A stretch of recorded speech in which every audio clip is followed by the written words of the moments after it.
Sure. We have Wes and we have Brent here, who were two of our consultants from Hutchinson's and for JLR on our Lake Clear report. And they're both here to present the findings of the study and their recommendations for council's discussion, questions, all of those things. Did you want them to go ahead, Mr. Chair? Yes, please. Okay. Are you going to start off, Wes? Sure. As per our previous Zoom meetings, if you could enable screen sharing, Annette.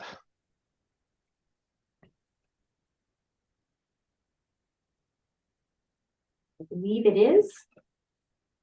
There we go. You can let me know if you can see it on screen. Looking good. good. We're good, Wes. Wonderful.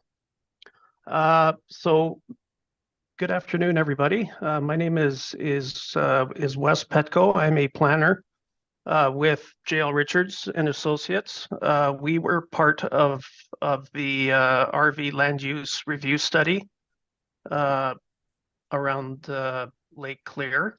Also introduce Brent Parsons with Hutchinson Environmental. His group focused on updating the Lake Clear lake capacity assessment. And for the purposes of our time with you this afternoon, we'll be tag teaming our presentation, which will guide you through highlights of our respective reports. So in terms of our presentation, the slide deck provides highlights, as I said, of Hutchinson's report and our report. You will see links not only between our reports, but also regarding our recommendations, which proceed from general policy vis-a-vis the county official plan through to the specifics of municipal zoning and licensing. We're looking forward to your feedback today, similar to the initial feedback we received from members of the Lake Clear Property Owners Association during our meeting with them on November 13th. We will conclude our presentation with you this afternoon with some comments on next steps, including opportunities for Township Council and staff, as well as residents and other stakeholders to provide feedback on our reports.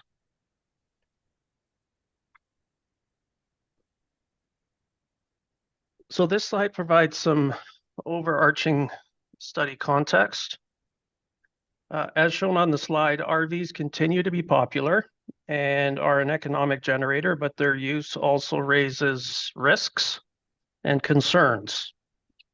Improper sewage disposal, land use incompatibilities, improper civic addressing and or road access for emergency responders, and property tax issues relative to the current differences on how single detached dwellings and RVs are assessed. This context is particularly germane to Lake Clear, given that it is an inland lake, a lake trout lake, and a net capacity lake. So what this means is that Lake Clear is considered to have reached its limit for assimilating phosphorus without negatively impacting lake water quality generally, and lake trout habitat more specifically. Available information from the Lake Clear Property Owners Association and near present aerial survey reviews suggest there are 50 to 55 RVs within 300 meters of the Lake Clear shoreline, the lion's share of which look like they are being used as temporary residences. And as we know, human sources of phosphorus inputs in lakes include improper sewage disposal systems from dwellings, as well as shoreline clearing, fertilizer use, shoreline erosion, and overland runoff. So Hutchinson and JLR were hired by the township to try and strike a balance between RV use around Lake Clear and the health of the lake itself. Hutchinson prepared the updated lake shore capacity assessment for the lake, as I highlighted earlier. And then we used this information and other sources to try and come up with a proposed game plan for RV use around Lake Clear.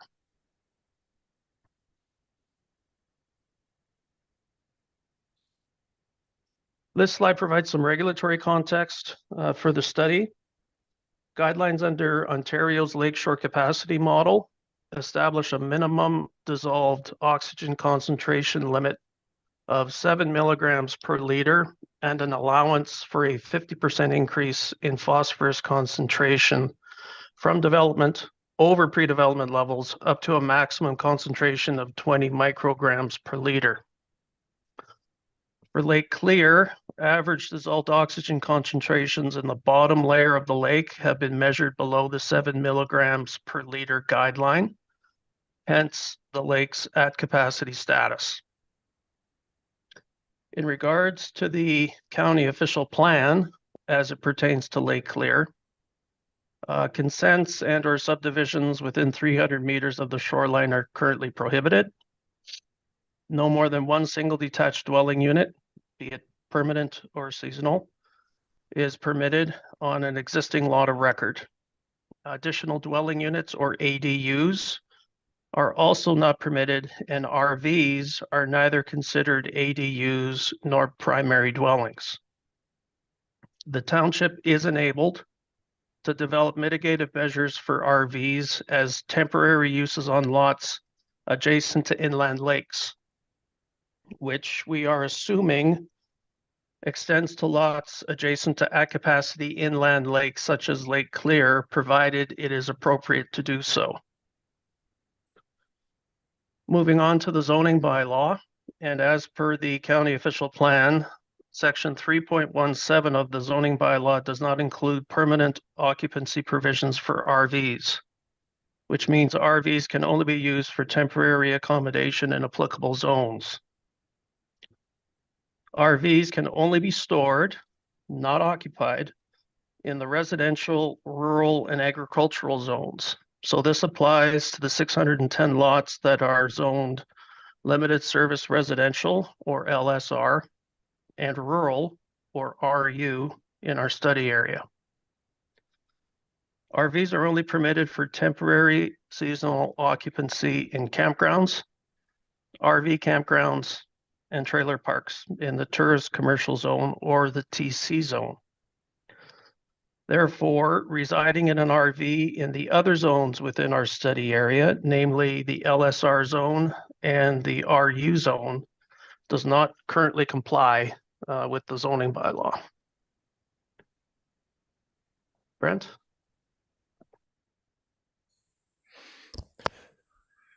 Thanks, Wes. Good afternoon, everybody.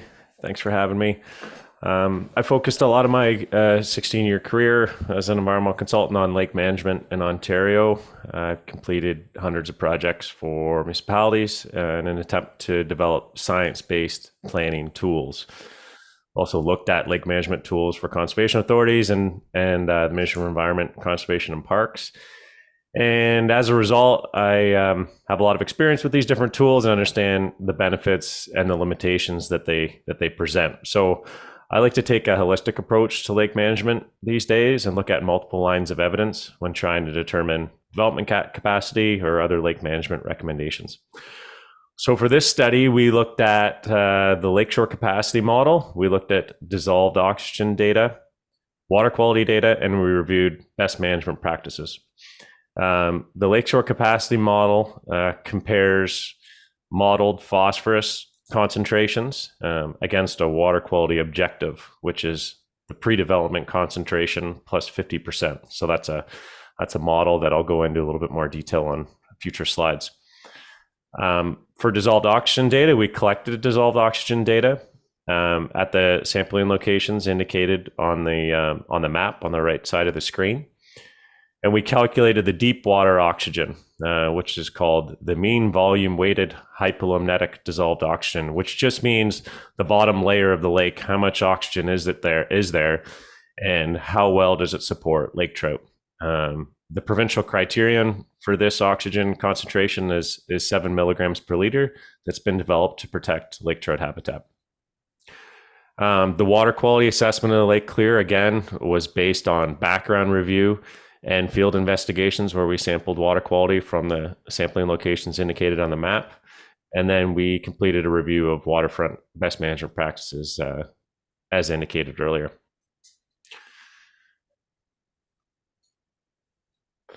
On this slide, I presented the findings on the lakeshore capacity model and our review of dissolved oxygen data. So the lakeshore capacity model predicts phosphorus concentrations in lakes. Phosphorus is important because it's typically the limiting nutrient for the growth of algae and aquatic plants and is therefore of management concern.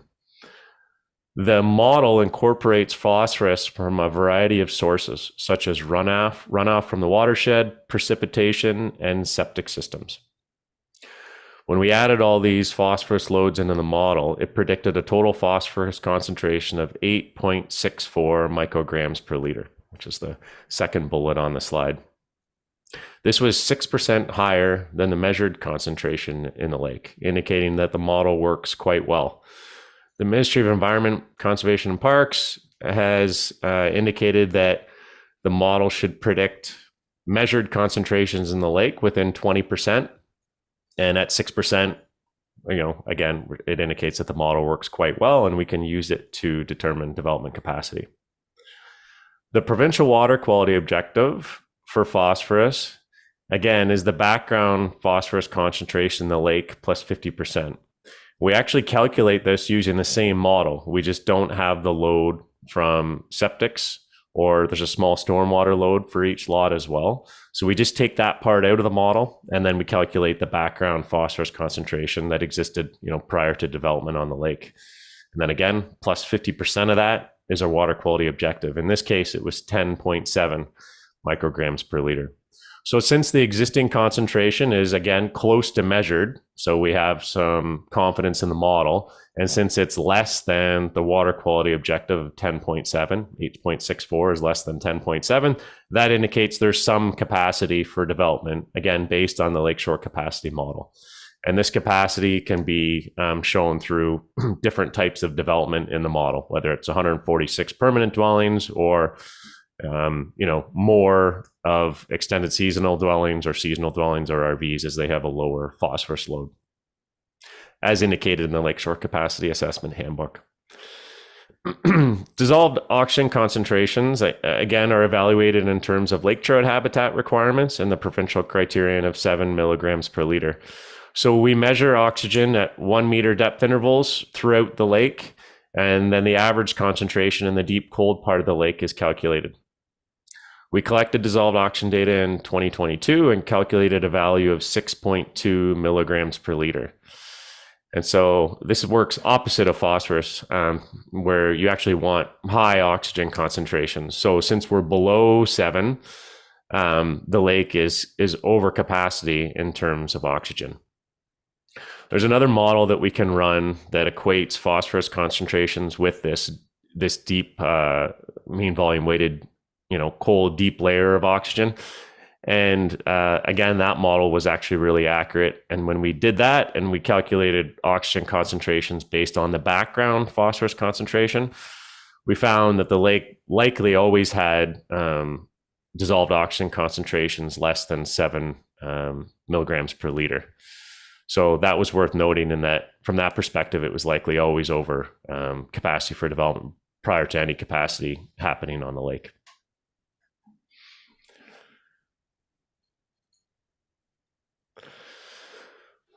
So again, to reiterate, phosphorus concentrations indicate the lake is under capacity, while dissolved oxygen concentrations indicate the lake is over capacity. We also looked at water quality based on a background review of a fair bit of information that we were able to gather from the Ministry of Environment, Conservation and Parks, and data through the Lake Partner Program. And again, the data that we collected in 2022. We generally found that the water quality is good and there are no increasing trends in nutrients. We did note a small accumulation of blue-green algae in 2022, but overall water quality, again, was quite good. The current use of approximately 50 or so RVs is non-compliant and unregulated, so it's unclear what the existing impacts from those RVs is on Lake Clear. But we do know that there are only a couple options really, and that's to either maintain and enforce current policy or change the policies, allow some number of RVs, and enforce those regulations. So when we looked at all the data as a whole, we recommended that up to a maximum of 2 RVs per lot should be allowed if best management practices are developed and enforced. Because A, the existing impacts of unregulated RVs is unknown and potentially substantial, while best management practices have been shown to be able to highly mitigate the impacts of development on environmental features, including water quality. So we listed a number of best management practices that should be implemented, and those include sewage treatment systems designed to service RVs that meet Ontario Building Code standards, or the pump out of RV wastewater, which effectively removes that nutrient load from the lake altogether. A 30-meter vegetated shoreline buffer to reduce the impacts of stormwater, and stormwater management features designed to maximize infiltration and limit stormwater runoff. We also recommended that water quality continue to be monitored and the effectiveness of these best management practices be monitored as well through visual observation.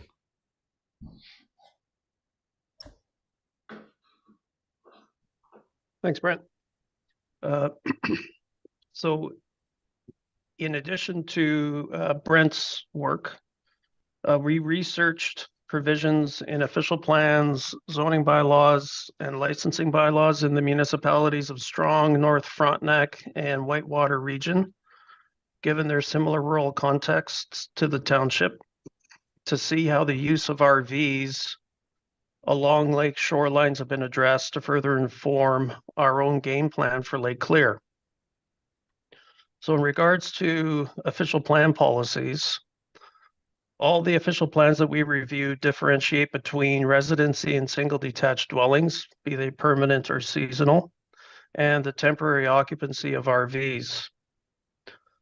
All outline best management practices for temporary occupancy of RVs, such as shoreline buffers, on-site servicing, and accessory structure standards, regardless of whether the lots are vacant or developed.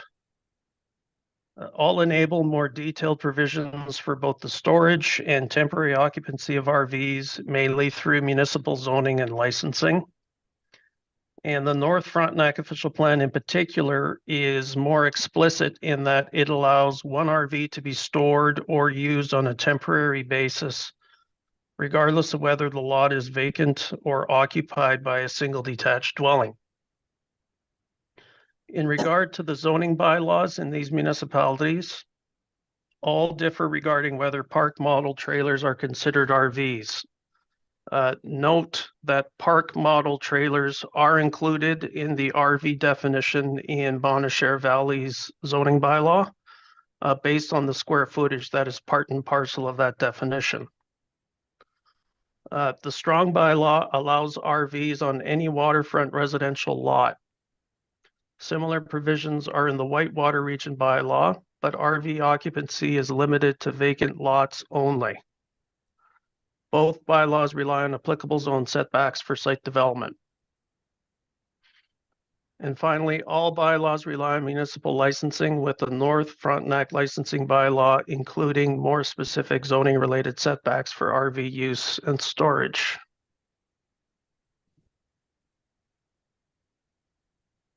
In regard to licensing regulations in these municipalities, all bylaws exclude RVs and storage and assessed RVs, and include similar themes regarding sewage disposal system requirements and inspection and enforcement provisions. The Strong and Whitewater Region bylaws include similar themes regarding prohibitions for RV use. And while both bylaws also limit the number of RVs to 1 per lot, the Whitewater bylaw also allows up to 2 RVs on a lot, subject to Committee of Adjustment approval. The Whitewater Region and North Frontenac bylaws require the lot owner to obtain a civic address for the RV if its proposed location is on a vacant lot. And further, both bylaws include special allowances for RVs. Note the North Frontenac bylaw, which allows 1 RV per acre for up to 25 RVs for up to 7 days, 3 times a year for special events such as hunting and fishing.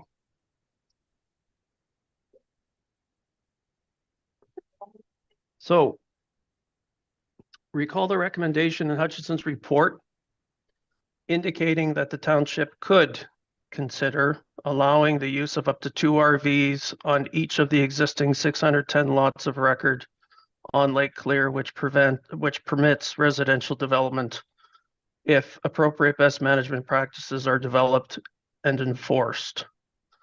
As shown on the slide, 610 lots times 2 RVs per lot equals over 1,200 RVs, which is a lot of RVs and a recommendation that we are not pursuing. What we must do is take this information and review it relative to our study goal, which is to strike a balance between RV use around Lake Clear and the health of the lake itself.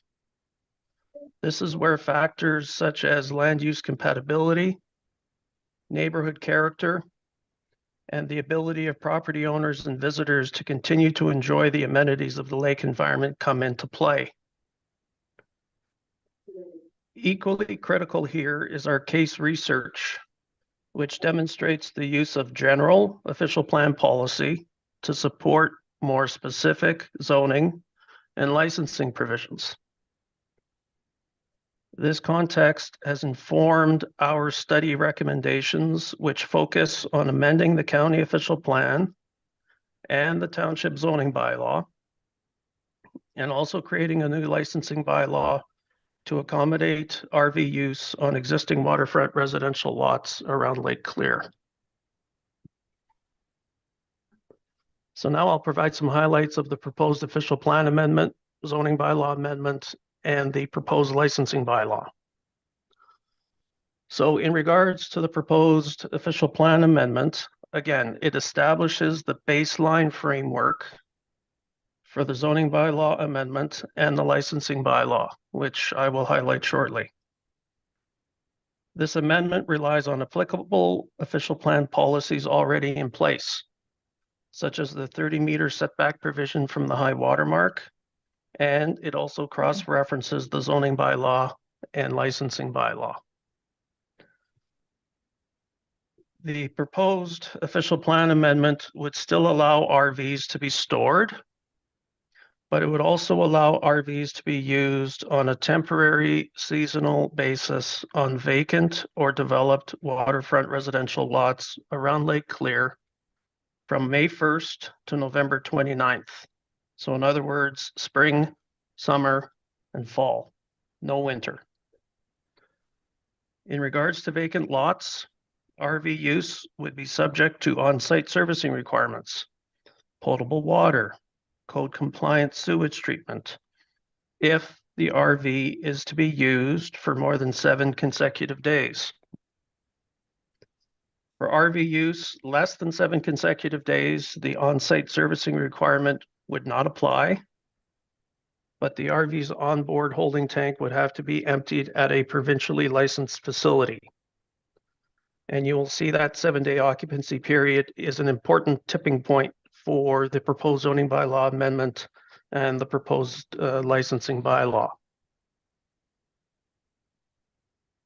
In regard to developed waterfront residential lots, the amendment would allow RVs to be used only for special events, such as weddings, family get-togethers, hunting and fishing trips, in which case, again, the on-site servicing requirements of the official plan amendment would not apply, but the RV's onboard holding tank would have to be emptied at a provincially licensed facility.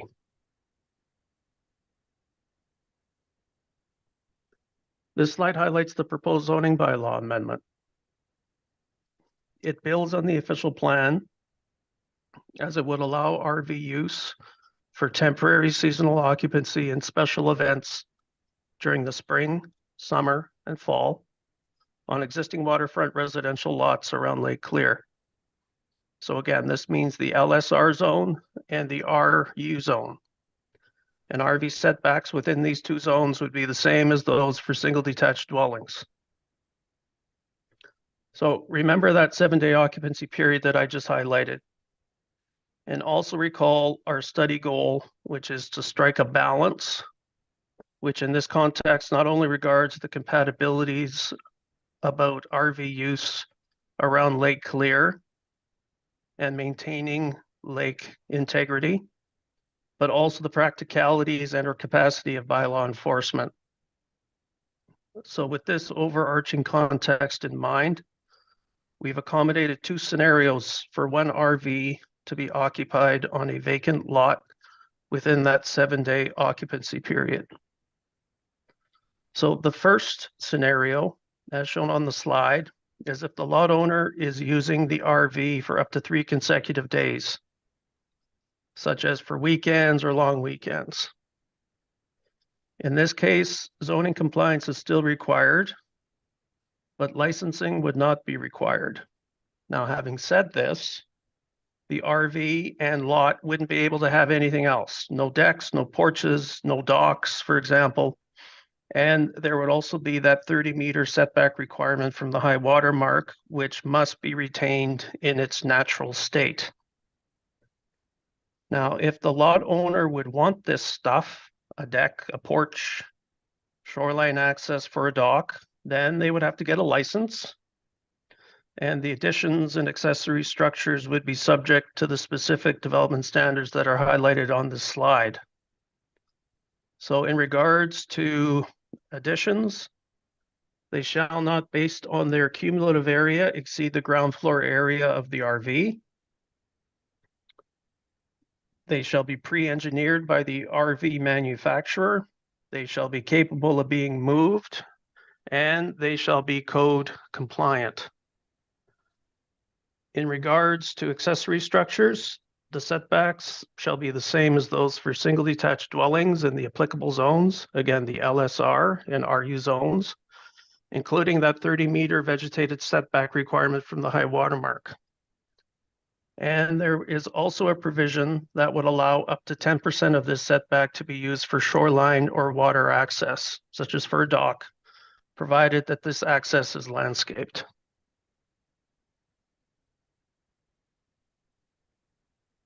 The second scenario is if the lot owner is using the RV for up to 3 consecutive days, but wants to reside in the RV for up to 7 consecutive days, so for a week. This would be allowed once per season, spring, summer, and fall, and licensing would still not be required, but the lot owner would have to notify the chief building official or CBO in advance. And again, the RV and lot wouldn't be able to have any other amenities without a license.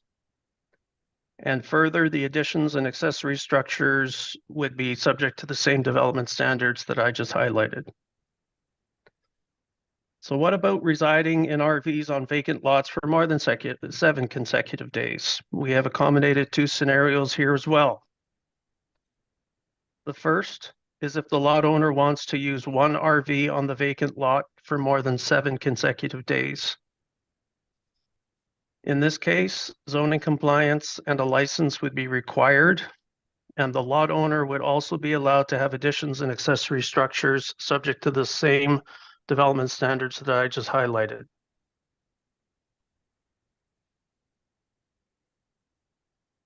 The second scenario is if the lot is 0.8 hectares or more, in which case the lot owner could have up to 2 RVs on site and reside in one or both for more than 7 consecutive days. But given the more intensive on-site use here, it would be subject to minor variance approval, the same site development standards I just highlighted, and a 6-meter building separation requirement on site. Moving on in regards to developed lots. Clear question, please. Yeah. You said 0.8 hectares and it's probably 0.4 on the document, which is it 0.4 hectares? It's one RV per 0.4 up to 2. So if you have 2, you need at least 0.8 Oh. hectares. Got pointed, thank you. Yep. So on developed lots, the zoning bylaw amendment would allow one RV or up to 2 RVs on a lot of 0.8 hectares or more to be used for special events for between 3 days and 7 days.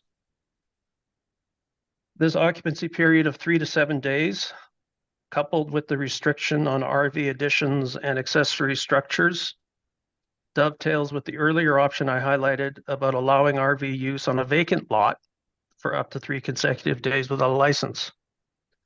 The same applies here on developed lots. No license would be required, but the RV wouldn't be able to have any amenities directly associated with it. Now, if we're looking at a week-long special event on a developed lot, for example, then this would be allowed once per season, again, spring, summer, and fall. And full licensing would still not be required, but the lot owner would have to notify the CBO in advance of the event for emergency preparedness purposes. And the 6-meter building separation distance requirement on site would also apply.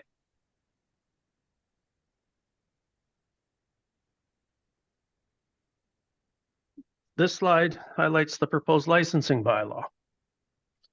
So the bylaw would exclude RVs in storage, assessed RVs, and RVs used for up to 3 consecutive days, so long as there are no accessory structures and/or additions, as I highlighted earlier.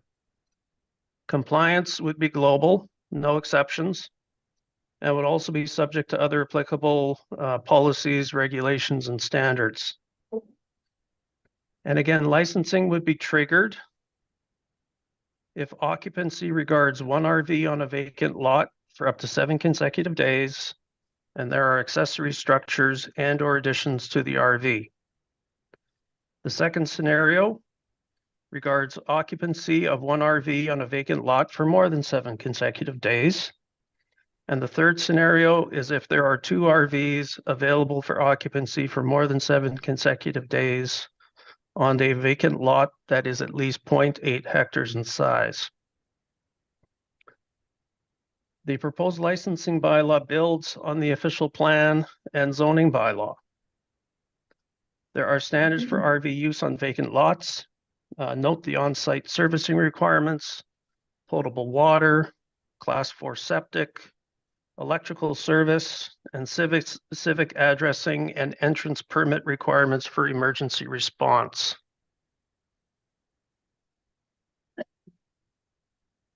And again, note the licensing exemptions that I highlighted earlier. On vacant lots, and the lot owner wants to use the RV for up to 3 consecutive days. On vacant lots, and the lot owner wants to reside in the RV for up to 7 consecutive days. Again, this would be allowed once per season. The lot owner would have to notify the CBO in advance for emergency preparedness purposes, and the RV's onboard holding tank would have to be emptied at a provincially licensed facility. The other licensing exemption is on developed lots, and the owner wants to use the RV for special events lasting between 3. The same provisions as I just highlighted would apply here. The special event would be allowed once per season. The lot owner would have to notify the CBO in advance for emergency preparedness purposes, and the RV's onboard holding tank would have to be emptied at a provincially licensed facility.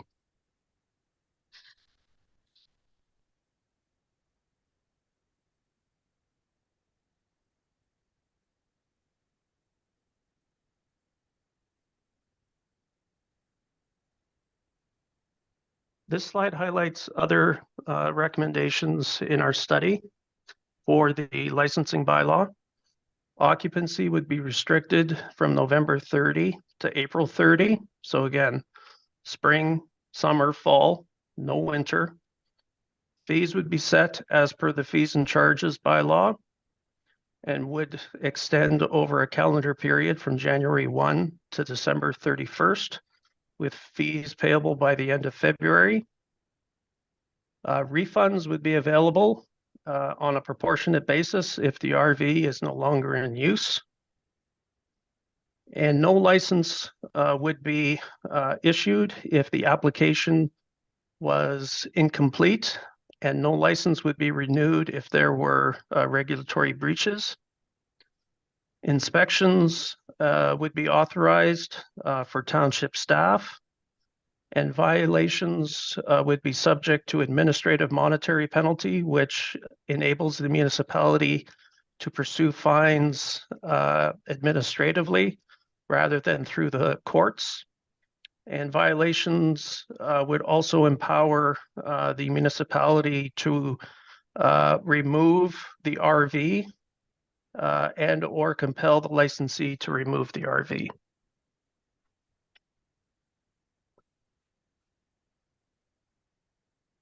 This slide highlights next steps for the study.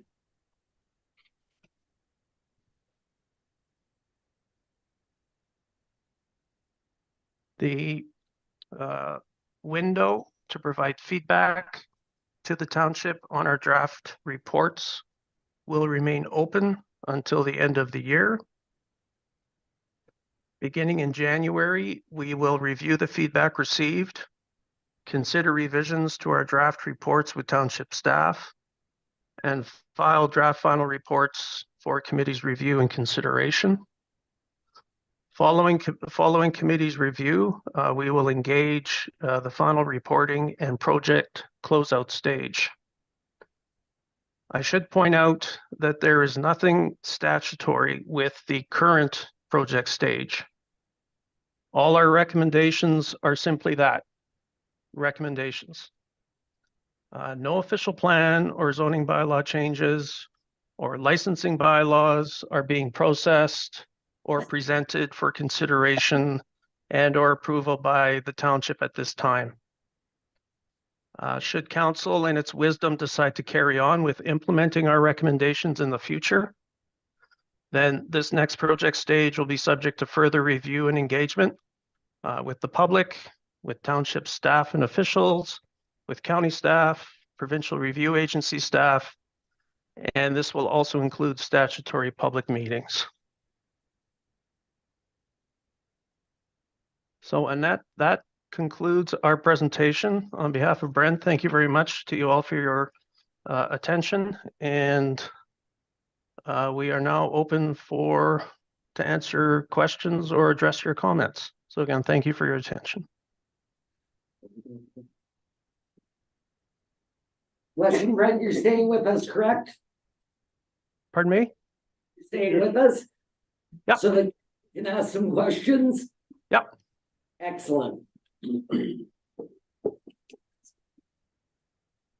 That's a lot to unpack. My first question is, how do you police this? It's not a controlled access, it's a lake you're talking about here. How do you police this? Well, that would be up to bylaw enforcement. We'd have to check that with MLES. It's not for them. I've had many discussions about this in previous council. Now that we have external bylaw, it's sort of different. We would actually have to discuss with them how it would work. Okay. I guess, my concern with this is having the resources to implement those recommendations from the staff perspective, right? We don't, bylaw tends to be right now complaint driven, from what I understand. It always has been, yes. Right, so this is a very proactive way of, dealing with the 55 potential offenders. So I just I haven't been part of previous councils, so and I can probably speak for John as well. There's a lot to digest for us Mhm. and understanding the history and why it has taken so long to come to any sense of agreement. And I do understand the fact that Lake Claire has been deemed by MNR as an at-risk lake, for our capacity, I should say. Yeah. And I guess trying to understand why we are trying to figure out to go against that, I guess, if I could say that simply. Okay, so To understand Yes. how we got here. And I understand there was a proposal for a bylaw to include up to 4 RVs. And I know some properties, there's more than 4 RVs because I've assessed it myself. So I'll give you a brief history. Yeah. Not gonna go through the whole thing. No. We were presented ostensibly by a member of the LCPOA executive a PowerPoint about RVs and their harm to the lake. Yeah. Unfortunately, that was not put out to the entire LCPOA, the whole association. It was done by a few, and then council got flack from those that didn't agree with the presentation that was made. Okay. So that's sort of where it started. There were also people that were pretty upset that, you know, their property had photos taken, etc., by a few, and you know, what right did they have? Calling So, your neighbor, calling out neighbors. That's Yeah, what I so- think vigilante is. so that particular council Yeah. got a lot of flack. Yeah. We tried to get as much information as we could. The challenge is that nobody around this table or previous tables, I guess I shouldn't speak for John, are scientists. At least none of us were scientists in this particular faculty. Mhm. And I think that nobody on either side of the RV issue on Lake Clear was a scientist in this field. And so what brought us here 14 months ago was we had some grant money. Yep. Let's get the study done. Let's at least know what the reality is, and then we can go forward. So it doesn't really tell us any different than the MNR has suggested, that it's a much capacity lake, from my understanding, but based on their Well, findings. Actually, it does, but Could I, since we have the Sure. consultants, I'd rather direct questions to them. Yeah. Just for a bit.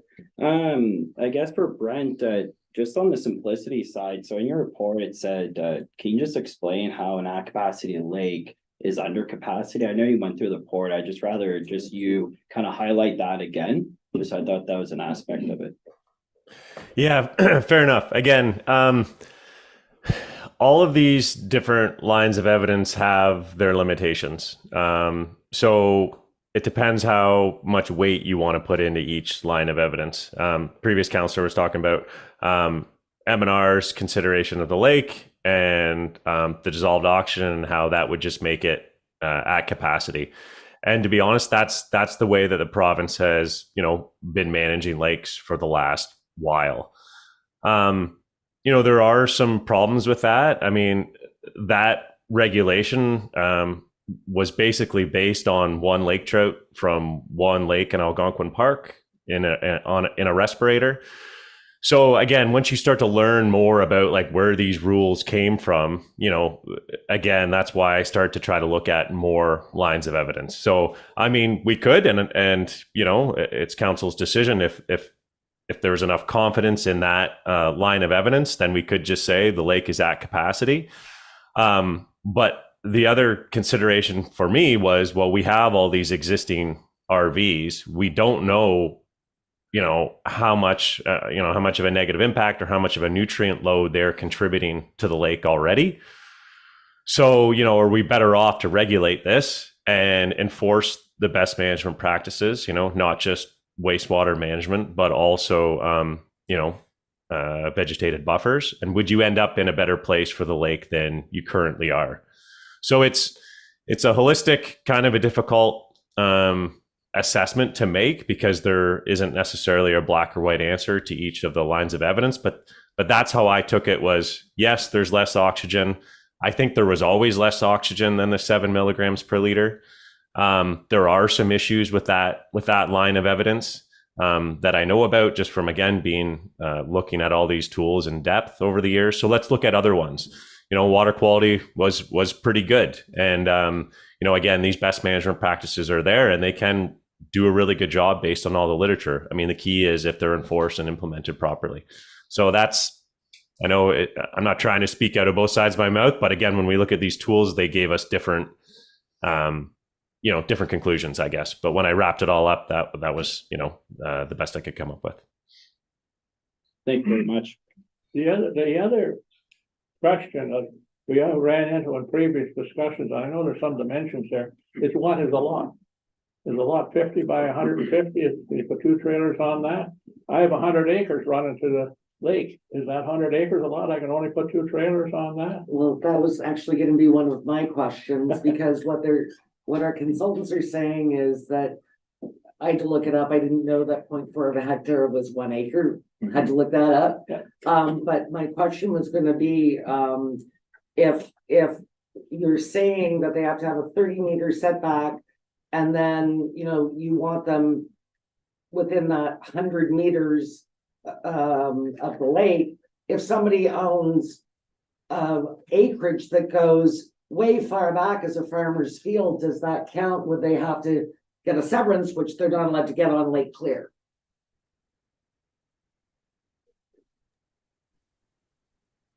100 acres is 1,300 feet wide and 3,300 feet long. So that's what my question was going to be, because I know that there are some people that have RVs, but their RVs aren't even near the lake. That's, yeah. Well, and the other things we've ran into with cottagers, you have all these ones that were previously set close to the lake, and now you're making the other ones come back and look in their backyard. You know, that's. Yeah. So we've had that one, Floodplain, too. floodplain management. Yeah. I think John had something. Do you want Wes to answer your question though? About Yeah. Okay. Wes, do you mind? No, that's fine. Thank you for the question. So the lot size provision is again in recognition of the fact that if you have a larger lot, the opportunity to have up to 2 RVs is accommodated. In terms of the setback, yeah, you've got the 30-meter vegetated setback from the high water mark. Got to apply for minor variance approval, given that we are dealing with a more intensive temporary use. In terms of the 100-acre piece, it would not compel a severance because as per the way the amendments are structured, is that you're allowed up to 2, provided that your lot is at least 0.8 hectares. So the minimum is 2 acres. Thank you. But supposing I have 100 acres and I've got 4 kids, they all want to have a trailer on the lot. Would that be allowed?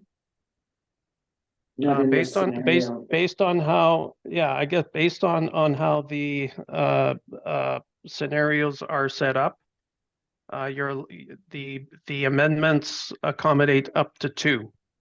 And again, it was trying to strike that balance in terms of accommodating more than 1 RV if you had a larger lot to accommodate it. But also bearing in mind that whole land use compatibility, the aesthetic in regards to RV use versus single detached dwellings. Again, it was that attempt to try and find that balance. Just a question, I guess it would be directed towards Wes.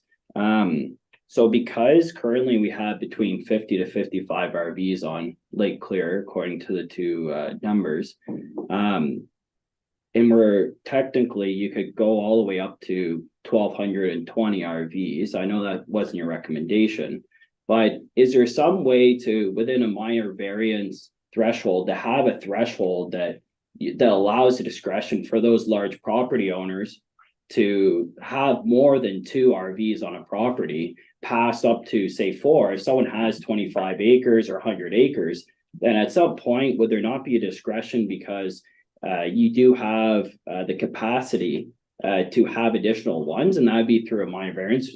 Have you ever seen that, to have some form of threshold? Because we aren't anywhere near it right now, only having 50 to 55 currently. So I was just curious. Well, based on our case review research, Whitewater region has up to 2, provided that committee of adjustment approval is secured. And so again, based on my earlier remarks, we thought that was an appropriate guidepost to put in place, or at least recommend to be put in place in the Lake Clear context, again, for compatibility and those types of perspectives. We did not, as the draft reports currently stand, our recommendation extends to RVs, provided you have at least 0.8 hectares. If in council's wisdom, that recommendation could be tweaked, to accommodate more RVs, depending on whether the lot size is considerably larger than 0.8 hectares. That's something that could be considered. Again, subject to minor variance, similar to how the 2 RVs per 0.8 hectare scenario is set up. So I guess, something- sorry about that, but I No, go guess, ahead. so I guess on, that's something I guess I want more, I guess, clarity on would be on, I guess, on Brent's side of it, would be on like, what would, if that's the direction that we potentially go towards to accommodate large parcel owners of private property, then at what threshold should we not allow a minor variance if that's the direction that we went towards? Because currently there's only, on the high end, 55 RVs on the entire lake. But when you look at the report as a whole, technically, if we allow 2 per lot, that's 1220. We aren't even anywhere near that. So I guess, is there, what would be the threshold when we hit 400 RVs or some form of development? Like I guess that's where I'm kind of going towards. Well, again, it all boils down to scale, right? If you have a Yeah, small that's- RV, 1 RV per vacant lot, 1 RV on a developed lot, if you're using it for special events. If you have a larger lot, as per my earlier remarks, we've allowed up to 2. And again, it's that land use compatibility, it's that balance piece that we're striving for. If the option is to accommodate more RVs, again, that relates to scale compatibility factors, which is something that we would have to review further with township staff and county staff. What time of year did you do your sampling, your phosphorus and oxygen sampling? Just month. We did it, I think it was early September. So yeah, when we collect dissolved oxygen and temperature profiles in the lake, we always have to do it between August 15th and September 15th. That's the kind of the provincial guidance on timeline, but I always try to do it. I think August 15th to September was set up so that summer students could do it, when realistically after September you get lower oxygen concentrations, which I think is more conservative. So yeah, that's when we did it. And on your sampling map, it marks the sample spots HESL, which I understand, but the little white ones are marked LPP. What's that? Yeah, those are the Lake Partner Program sites. So there's been volunteers that have collected. So those would mainly be spring overturn samples. In May, I'd have to go back and look at the data, but they've been collected and submitted to the Ministry of Environment, Conservation and Parks lab in Dorset over the years. So those are just that was like a historical data set that we collected and we analyzed as part of the assessment. Yeah, we have that program at our cottage on Trout Lake near Barry's Bay, and I understand now. Some questions I may just submit in writing because I have some detailed ones, but the ones of interest here to me are that I want to bring up are how many Lake Clear RVs are now actually assessed? Maybe that wasn't part of your data set, maybe it isn't. So in others, by assessed, I assume that means that they're paying municipal taxes. Yeah, so anything that has a deck attached, Okay, or that then becomes accessible by MPAC. If it's just a movable RV, it is not assessed. by impact. Right. Way back, I've asked MPAC that, and they're saying, well, you take a trailer and you take the tires off it and you take this off it and then it's accessible. But it's so low value, that's not worth our while going out there and checking it. Appreciate it. But it does mean that if impact is assessing, they should have septic systems up to standard. You would hope. Although we don't check that regular either because of what The you said. example I used, if your trailer, they take the wheels off, they take the trailer hitch off it, and they hook up the hydro, then it becomes a structure. What? Okay, And they said, well, the value is such, it's not worth it. Isn't that part of the problem though? I mean, if the county hasn't deemed RVs as an additional building, right, in the official plan, like how do we define what an RV is? It has a kitchen, a toilet and all that kind of stuff. That's under the building code. It's under, And it's a there is- home on wheels, right? A good definition in here. Yeah. But it is defined by the building code. Mhm. See, I had a good friend that worked at MPAC, who's retired. I could ask all those questions.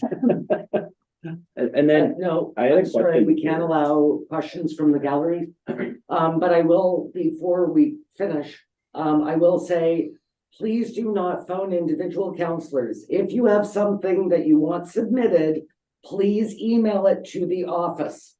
Because all you're doing by calling us is I'm saying to you, write me an email and I'm sending it to the office. So let's cut out the middleman, people.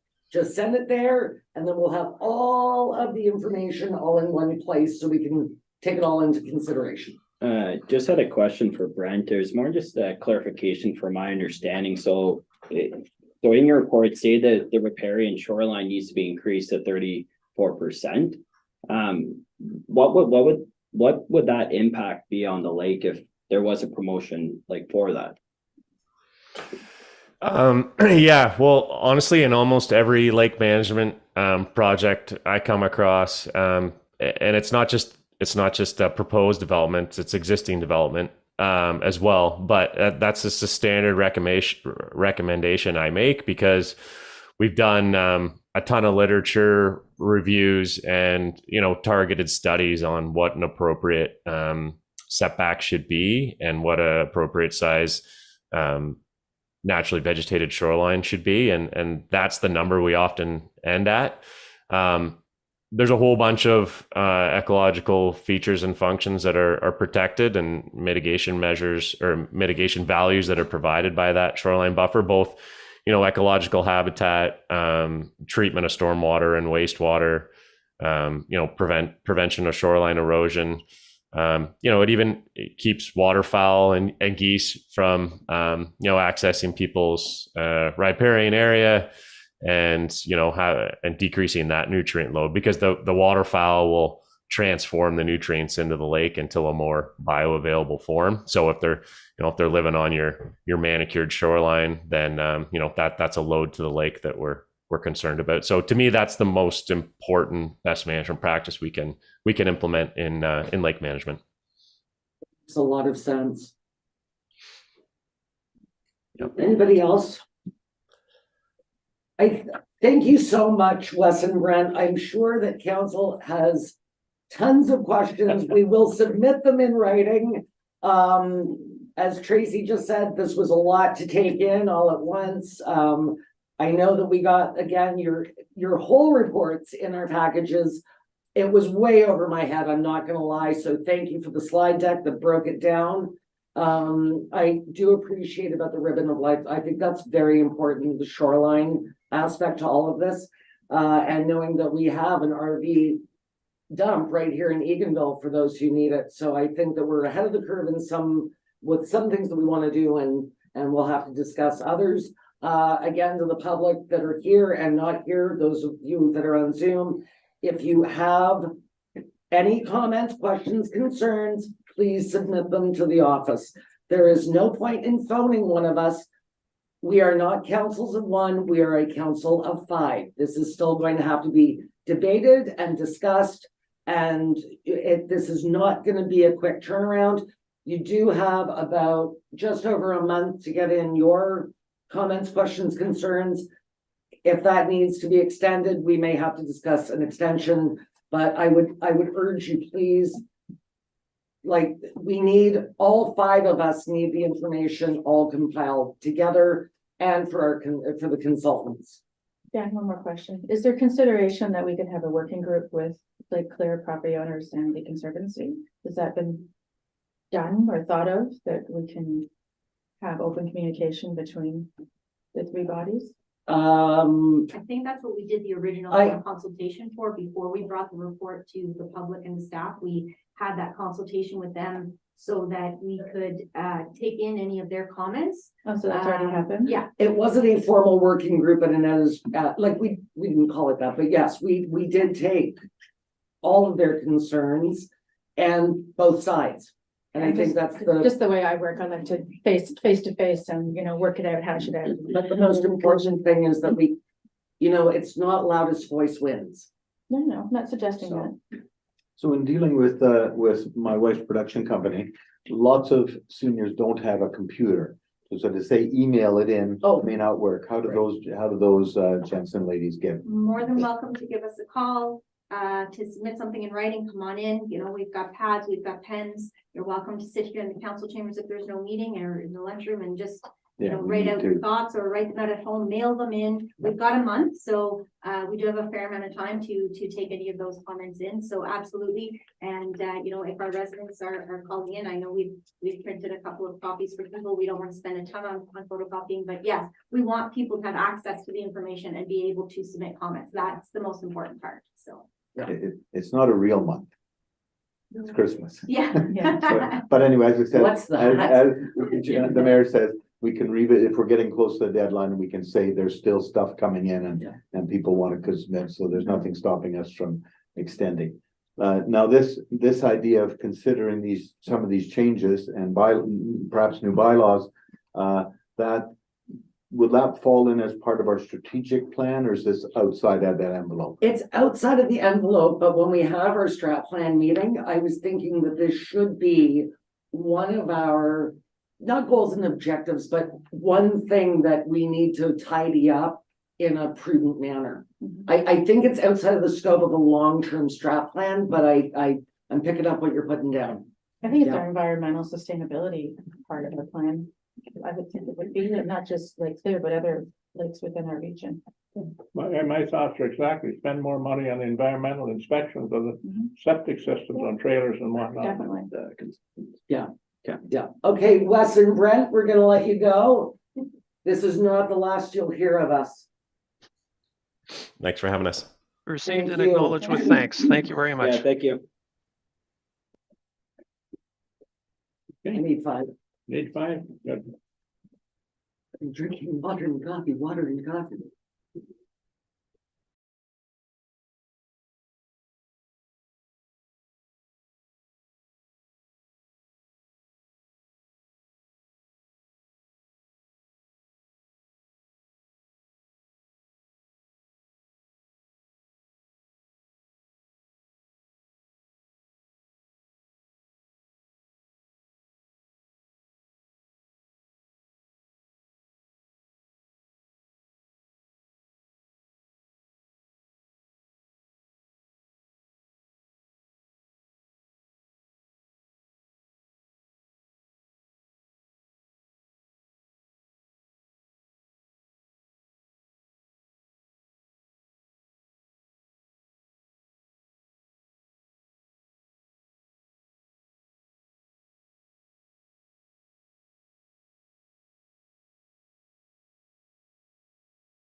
train, let's. All right, go on. We're back live? We are. Perfect. Good afternoon, everyone. My rep report is fairly straightforward. As you can see in the arena, the minor hockey is well underway. EHL took a little break. Public skating Sunday afternoons, great attendance, 50+. And Merv, you're sponsoring this Sunday? Yes. Yeah, okay, good. And I have to pay for mine. I can't leave this building without paying. Okay. They've got me already. I like that everything cheap. Yes, yeah, they're you know, a couple of sponsors, one is up, one is still getting made, so they're going up in the wall up top. Christmas party at the Eagles Nest, we have 4 other Christmas party booked in, so, which is great. It's great, our Christmas party is at 88 numbers people right now. Is that higher or low or? We're a little lower than last year. We're about 20 below, we're 102 last year, looking, so it's good less. So, Maybe there's more people yet to come. I hope not, maybe. I gave the numbers today, but that can change. Okay. I was gonna say, you have to confirm with the caterer. I was talking this morning. Centennial Park, the vandalism has pretty much eliminated so far, so what we've done is definitely made a big difference. The library fundraiser, I just want to comment. Oh, yes, was yeah. Totally awesome, excellent. And the work that you guys did in pulling that off, it was one of the best events I've been to in a long time. You're talking about Booble Rocks? Yeah. Yeah. It was amazing. But I will tell you, Kev, my favorite line in your entire report was vandalism in the park has died down. That's. I know that it's going on. Yeah. Everywhere. I hear about it when I'm at county, you know, other parks have been vandalized. And special things like the time capsule. Yeah. So, yeah, shame about the tourist booth though. Yeah. That doesn't qualify as vandalism, does it? No, but it, Excellent. but we do have an opportunity now to design a pretty new sign, I guess, for the tourist booth. What happened at the tourist booth? A vehicle left the road and took our sign out and plus a fire. And the fire hydrant. And a fire. Is that when that dog was killed as well? I'm not aware of that, No, I think. but I think it's anyways, the same time. Actually, I'm just amazed at that. That was my question to Daryl, will just be, how did the fire hydrant not? Why was it not a geyser? Yeah, because the valve shut off is down about at least 5-6 feet. so it didn't pull it out, which is good. No, like, Is that- yeah, Like that's what I was good. I was just like, wow, like, because I know the valves in the ground, you gotta turn it on, but we're fortunate it didn't. Oh, break the absolutely. line. Taxpayers would say, look, a fountain. And then that's, and then- Winter time. then that's obviously just under What's wrong with that investigation, we'll just follow. yeah, we have footage. Can you imagine So what a mess that would have been that It's in their night? hands. With that temperature, oh my goodness gracious, I can't even imagine. Yes, for sure. And the lights are on the bridge, ready for this Friday night. I guess, well, just a little change there. In my report, it says 6:30 for the tree lighting, so it's 10 to 7. As It's opposed. very specific. I've already 6:50. asked why the lights aren't turned on, I said, because it's not 1st of December. Good answer, Merv. Yeah.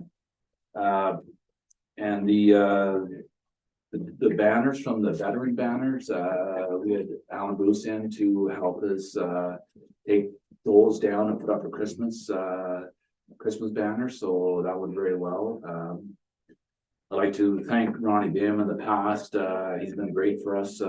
Just a matter of a phone call, help us out, and we're definitely gonna miss his service, but Oh, is he done now? yes, Pretty much with everything, I think. I think he's Yeah. retired. that's right. Yeah. Yes. So Bruce Pole is the name of a firm. That's Elder Douglas, yes. Okay. Yeah. And since you No, left it's the him- guy's name, it just works. Somebody that's from Millville. Okay. It's Make just that a better. coincidence. Yeah. Yeah, we're fortunate. We have a local contractor that close to this call on like love it. So anyways. Anyways, that's pretty much my report. Any questions from council? I assume that we're looking into some insurance for the sign and the fire hydrant? Yes, I think that may have a better answer for that, or So Maybe. our deductible is 25,000, and we don't know that the expenses are going to be higher than that. Okay, I was also thinking of the driver of the vehicle. But our deductible comes off first. That's unfortunate. It is. With the fire hydrant, oh. I that's know, not I'm- Good, yeah. So we are getting quotes first Yeah. to see, and if at the end of the day, the cost is going to be more than our deductible, absolutely. We will file a claim. If it is not, then we will. Okay. we will- Well, the fact that the valve didn't get damaged certainly mitigates cost, I would think. and. That's not a quite, I know you. Yeah, and then it's fine. until Daryl. I'm sure you'll gets- have more when Daryl's in Yeah. the Yeah, next yeah, meeting, sure. so we can view at that point then. Like for the sign itself, it's bolted together, so just replacing the 4x4s, the sign itself, came out very lucky. So just lost the 4x4s, or broke off, but other than that, is sign's still in good shape. Mhm. So if we do that, could we match them up to what McCray Park looks like? Like for continuity around the, we did the benches, like Yeah. trying to keep the look going. Kind of depends on the sign, because the sign's probably, it's still in good shape. The sign itself is in Yeah. good shape, and then if. Rather you than wanted- full, yeah, I get rather No. than full replacement. Oh, I was thinking of the infrastructure, not the Oh, sign. the post. Yeah, Oh, we can go bigger, like a more of a. like a chunkier, Like an 8x8 Yeah. line, yeah. yeah, Yeah, Okay. because the sign, yeah. That would make that was- sense. just to, I don't. Well, we've always talked about continuity, so you have to replace it, then, yeah. Well, Well, I let us think know that the they get- shade structures sort of fit into that, and then we were talking about an accessible picnic table where it would also sort of be part of the landscape, so I think that, I mean, it's an opportunity to do it now. Well, we can definitely once, we take it apart, we'll see what we can adjust and make it work. Sure. Great, thank you. Yep, thank you. Thanks, Kevin. Have a great day. We'll see everybody Friday night, Saturday. Saturday and Friday. Friday, Bring your dance shoes, see Kevin. you Friday and Saturday. That's right. Friday, week out. I thought he was gonna say, oh no, Emma's doing Friday night. Perfect. Yay, Sandra? Okay, so the October balance sheet and the provisional budget reports were in your package. On October 25th, I attended the Renfrew County Clerks and Treasurers meeting at Eagles Nest. And on October the 27th, I attended a meeting in Pembroke with our benefit consultants, Cowan Group. They take care of our Manulife health benefits, and our renewal rates for 2024 will remain stable. So that's really, really good news. We've received the notice for our 2024 Ontario Municipal Partnership funding. And we will receive $1,475,000 in 2024, which is down 26,200 from 2023, approximately 1.74%. So that's not as great. In November, we received our 6th and final installment of the Ontario Community Infrastructure Fund, OCIF payment for 2023, just over 98,000. We received 588,426 in 2023, and that will be going into a reserve for next year's reconstruction of Dado Road. And we have received our 2 bank loans for the 2 pieces of equipment that we purchased this year as per budget, the 2024 plow truck and the 2023 excavator. so I just want to touch on 2 of your items, if I Okay. may, Sandra. Number one, Cowan also presented to county, and we were also very thankful that rates were remaining. It does help that we're all part and parcel of one insurance plan. But there may be some monies coming back to the participating municipalities once they do their, Yes, I think their reconciliation is the end of February. yes, they discussed that at the meeting. Okay, so there may be 1 There- month holiday premium. Thank you, I was just, thank you. They didn't know the exact, Well, they, so I know, I Yeah. didn't want to promise anything, but we're hoping for a 1 month holiday. So that would be wonderful. And with the regards to the funding, I know that this is disappointing news, but I will say we are very, very lucky in comparison to our colleagues around the county. That we're only down 26,200, because I know that there are others that are really feeling the pinch. Obviously, 1.475 million, we rely on this money for our budgets. It's so important. So although it's down, we're very thankful to have gotten this much. Thanks, that's all I had. In that money, Jen, is that to make up the 25%, 75% taxes? No, No, there's another fund for that, or they, no, well, way back when this the was farm tax. farm tax, yes. There is a component of it that does take into the farm tax, but there's a lot of other components since they redid it. So there's people's ability to pay, what's our fiscal position, all of those, it's quite the convoluted Yeah. calculation. When that all started, I was on council and I'm saying, well, are we really getting the right amount, or are they cheating us a bit, or what?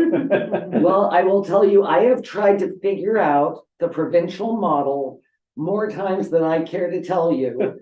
I mean, it is dependent, number one, on our FIRs, which are always 18 months in arrears. But I have tried to figure out how they do this allocation. I still don't understand it. Could I just take in, would the new council want a little background on this? Yes. Yeah. Prior to this, farmers paid their property taxes. They then had a form and the receipt that the property taxes were paid and send it to Toronto, and Toronto would send 75% of that back. So anyways, around 2000, they decided to change that. And of course, there was an uprising in rural Ontario, not to be surprised. And they said the solution is go raise the taxes, township. We said, no, we can't do that. Then we come to a compromise where the province is sending a bulk payment to cover that 75%, but are we really getting it? The partnership fund was also at the time that the OPP or Yes, and the OPP was downloaded to the municipalities. Yeah. So of course, our bill for the OPP every year is about $750,000. So this is supposed to help us with that as well. But you know, I know that people think debt is bad, but good debt is good. So Anyways, yeah, just thought what happened? Thanks, Sandra. and then we have we've got a tax adjustment. Yes. Okay, Okay, brilliant. Annette? Okay.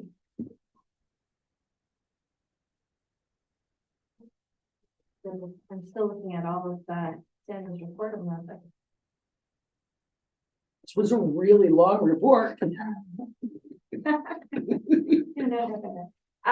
So I just wanted to make committee council aware that we are reviewing some of our bylaws. I think when Daryl reported at the last meeting about building without a permit, we discussed looking at a building bylaw to have to address some of those things. We also discussed, or if we didn't discuss, I didn't bring it forward, but the property standards bylaw that we have is also very outdated. So we're looking at that. And animal control as well. So there's a few of our bylaws that are older that need to be reviewed and renewed. And so in the process of doing that now, and then we'll bring it forward to committee. And if committee accepts it in principle, or if there's amendments and changes, then follow through to council. So just that's something that's in the works for 2024. As well, in your package, you'll see there's the 2024 committee and council meetings for your review and consideration. So if those dates work for you, great. If they don't work for you, then some direction to myself, whether it's at this meeting or whether you want to look at them until the next meeting, December 19th, that's fine too.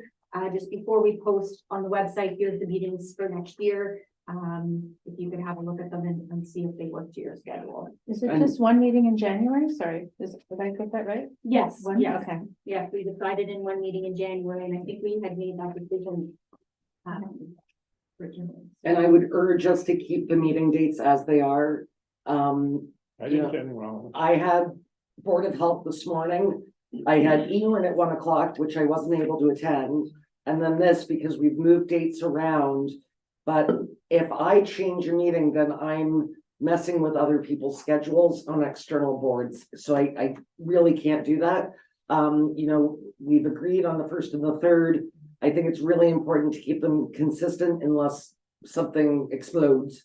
But that's my thoughts, but I think everybody should take them away and let Annette know what you think. And then, when are we gonna be setting our budget date?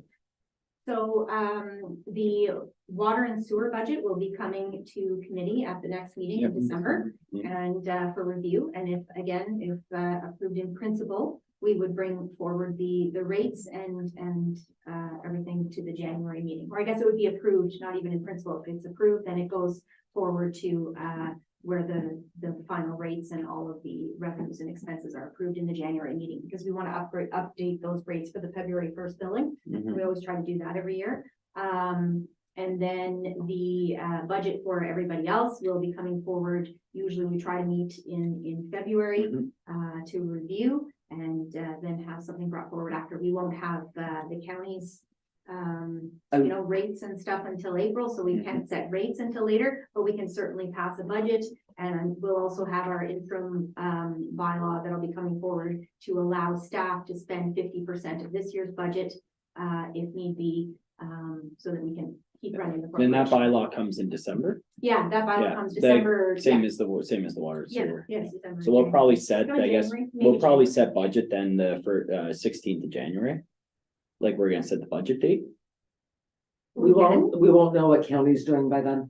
That's what I was just. No, looking for up. our, just for our meeting, just for our budget meeting. in, Yeah. In February. Yeah, In February, not January. Yeah. yeah, in February, that's a. Sure. January 16th. No, I said we'll Yeah. set our You did. budget date. Oh, for I see, January we'll set it 16th. on that day. Yeah, just to put it on our agenda is Stop all. mumbling at me. Yeah, it's fine. Yeah, Correspondence C. Yeah, Yeah, sure, we can definitely have a look. At don't the play dates into his needs. For the budget. perfect. Yeah. Seriously. Yeah, no, From- but we should have a pretty good idea, even though county won't have passed passed the budget. We'll have a pretty good idea in January what the budget looks like. Where you're gonna stand, right? So, Yeah, that's fine. so I'll work on meeting with staff through January and through beginning of February, so mid to late February. Yeah, like to the fix some dates in schedule there. for next year, like, I can like the October 1st Yeah. isn't generally good for me, but I can accommodate it. It just depends on what it's gonna be like at that point, but I'll let us know like 60 days in advance anyways.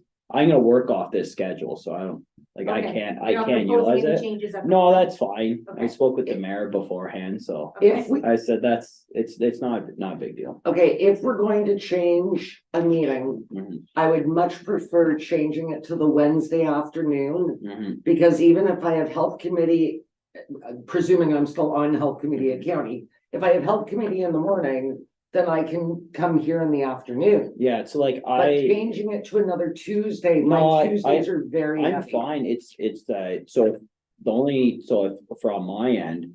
If for the October 1st on the Tuesday, if we bumped it to the Wednesday Yeah. on the 2nd, that would accommodate accommodate me you? a lot better. Okay, Every other date, it's in my schedule already, so. does anybody else have any issue with that date? Not that date. Okay, So August 13th is one of my flyback from up north dates. So, but you were so good to change it for me last time and then the operating room didn't allow me to attend anyway, so. We'll think about that later on.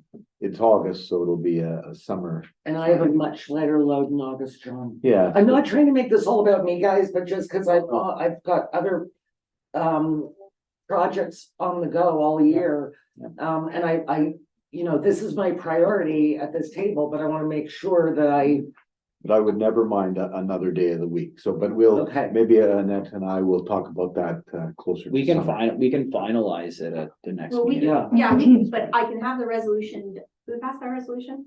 I think so. I could move, like, we could do the October one to the 2nd, and we could do the August 13th to August 14th. We could have those 2 Wednesday meetings if everybody's in agreement. I think that's committee week at county. Oh, you're right, it is. Well, we'll play with that. Like I said, I'm very flexible. I could do the Tuesday before or whatever. I just, that's when the day I'm flying is the day I can't attend. Okay, But committee's in the morning, so I can come here in the afternoon. so do you want to move it to the Wednesday? Or do you want to Sure, move it to yeah, August that's 6th? fine. Does that accommodate you? The 14th, I'll be back and ready to rock and roll. Okay, Tracy, Merv, conflicts? January Problems. 14th, what are you talking about here? Sorry. August 14th. Trying to follow the bouncy 14th. ball. Move it from Tuesday to Wednesday of that week. We're moving two council meetings from Tuesdays to Wednesday, one in October and one in August. Okay. should be And fine. October 1 If is something comes 15 up, to sometime 16. I got no problem. No, it's the 1st to the 2nd. First to second. Perfect. Are you sending out a revised schedule? Yeah, That's and then- spoiled. So at the December 19th meeting, that's when we'll approve the schedule. Yep. And if you have changes in the meantime, just send me an email and we can, So we'll have to then it's discuss that it's set again. in clay tablet. There's Okay. no changing it now. No changing it now. Okay, that's good. Okay. Next thing that I had, so the townships of Greater Madawaska, Whitewater Region and Admaston Bromley are working together to hire someone to help them with asset management coordinating and financial analysis. I think you've probably seen a lot of there's been a lot of ads in the paper for financial analysts across the county of different municipalities hiring somebody specific. There's a lot more requirements coming forward through the province, a lot going on. So right now, we do have Brenda Glatsky. We're very lucky to have her. She helps us out. We really appreciate it, but she's not gonna be around forever. I think she was thinking of retiring at the end of the year, but helping with year end. So her and I have had a conversation, so dependent upon budget approvals, I believe that she will stay for another year. Will she stay beyond that? I don't know. So when I was approached by the other municipalities, whether or not I wanted to get in on this hiring, and so we would all share them.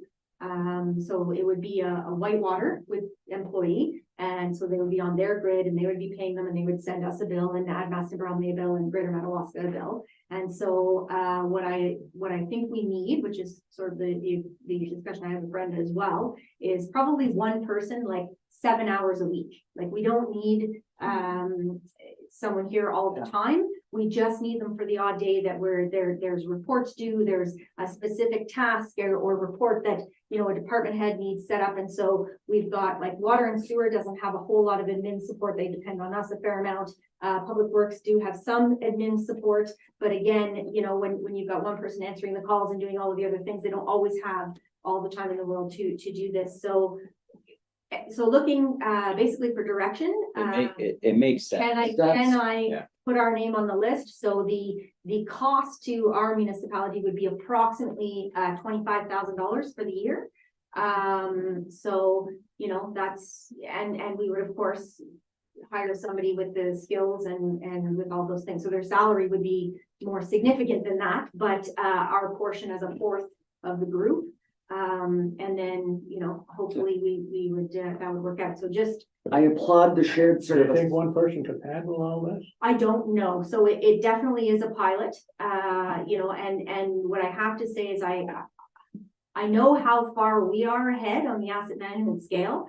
I don't know where our 4 partners or 3 partners are at.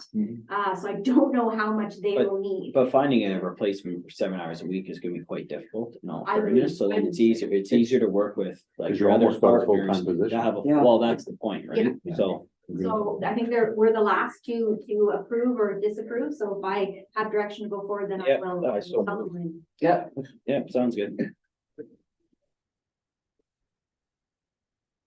Thank you. So we already discussed, we already had our consultants in here talking about the clear study and the next steps. So we'll see what comes out of that and what comments we receive and go forward. And I think Wes was pretty clear that you know, if depending on what council decides to do, there may be other consultations and meetings and lots of talk. And not in as much of a scenario as this. If we go into statutory consultations, it would be, you know, everyone would be talking at that point and asking questions. So it would be a very different, different scenario than just bringing it to committee. So we'll see where that plays out next year. So, yeah, I didn't have a chance to ask this before they signed off. It's not important. So now this report is public now. Yep. And can be accessed on our website. So if somebody does, just for my knowledge, somebody approached me in the grocery store, I'm gonna say, please study it there and please put your comments, pats on the back or kicks in the pants and put them in writing and send them to us. Give them to us and we'll go from there. So as council, we work with the consultants to create the final draft and the final report that's satisfactory to us. And then we have work to do after that. At some point, yes. Okay, I will be very interested to read comments coming in. And my concern, and which is why I made it very public, my concern is a resident phones you.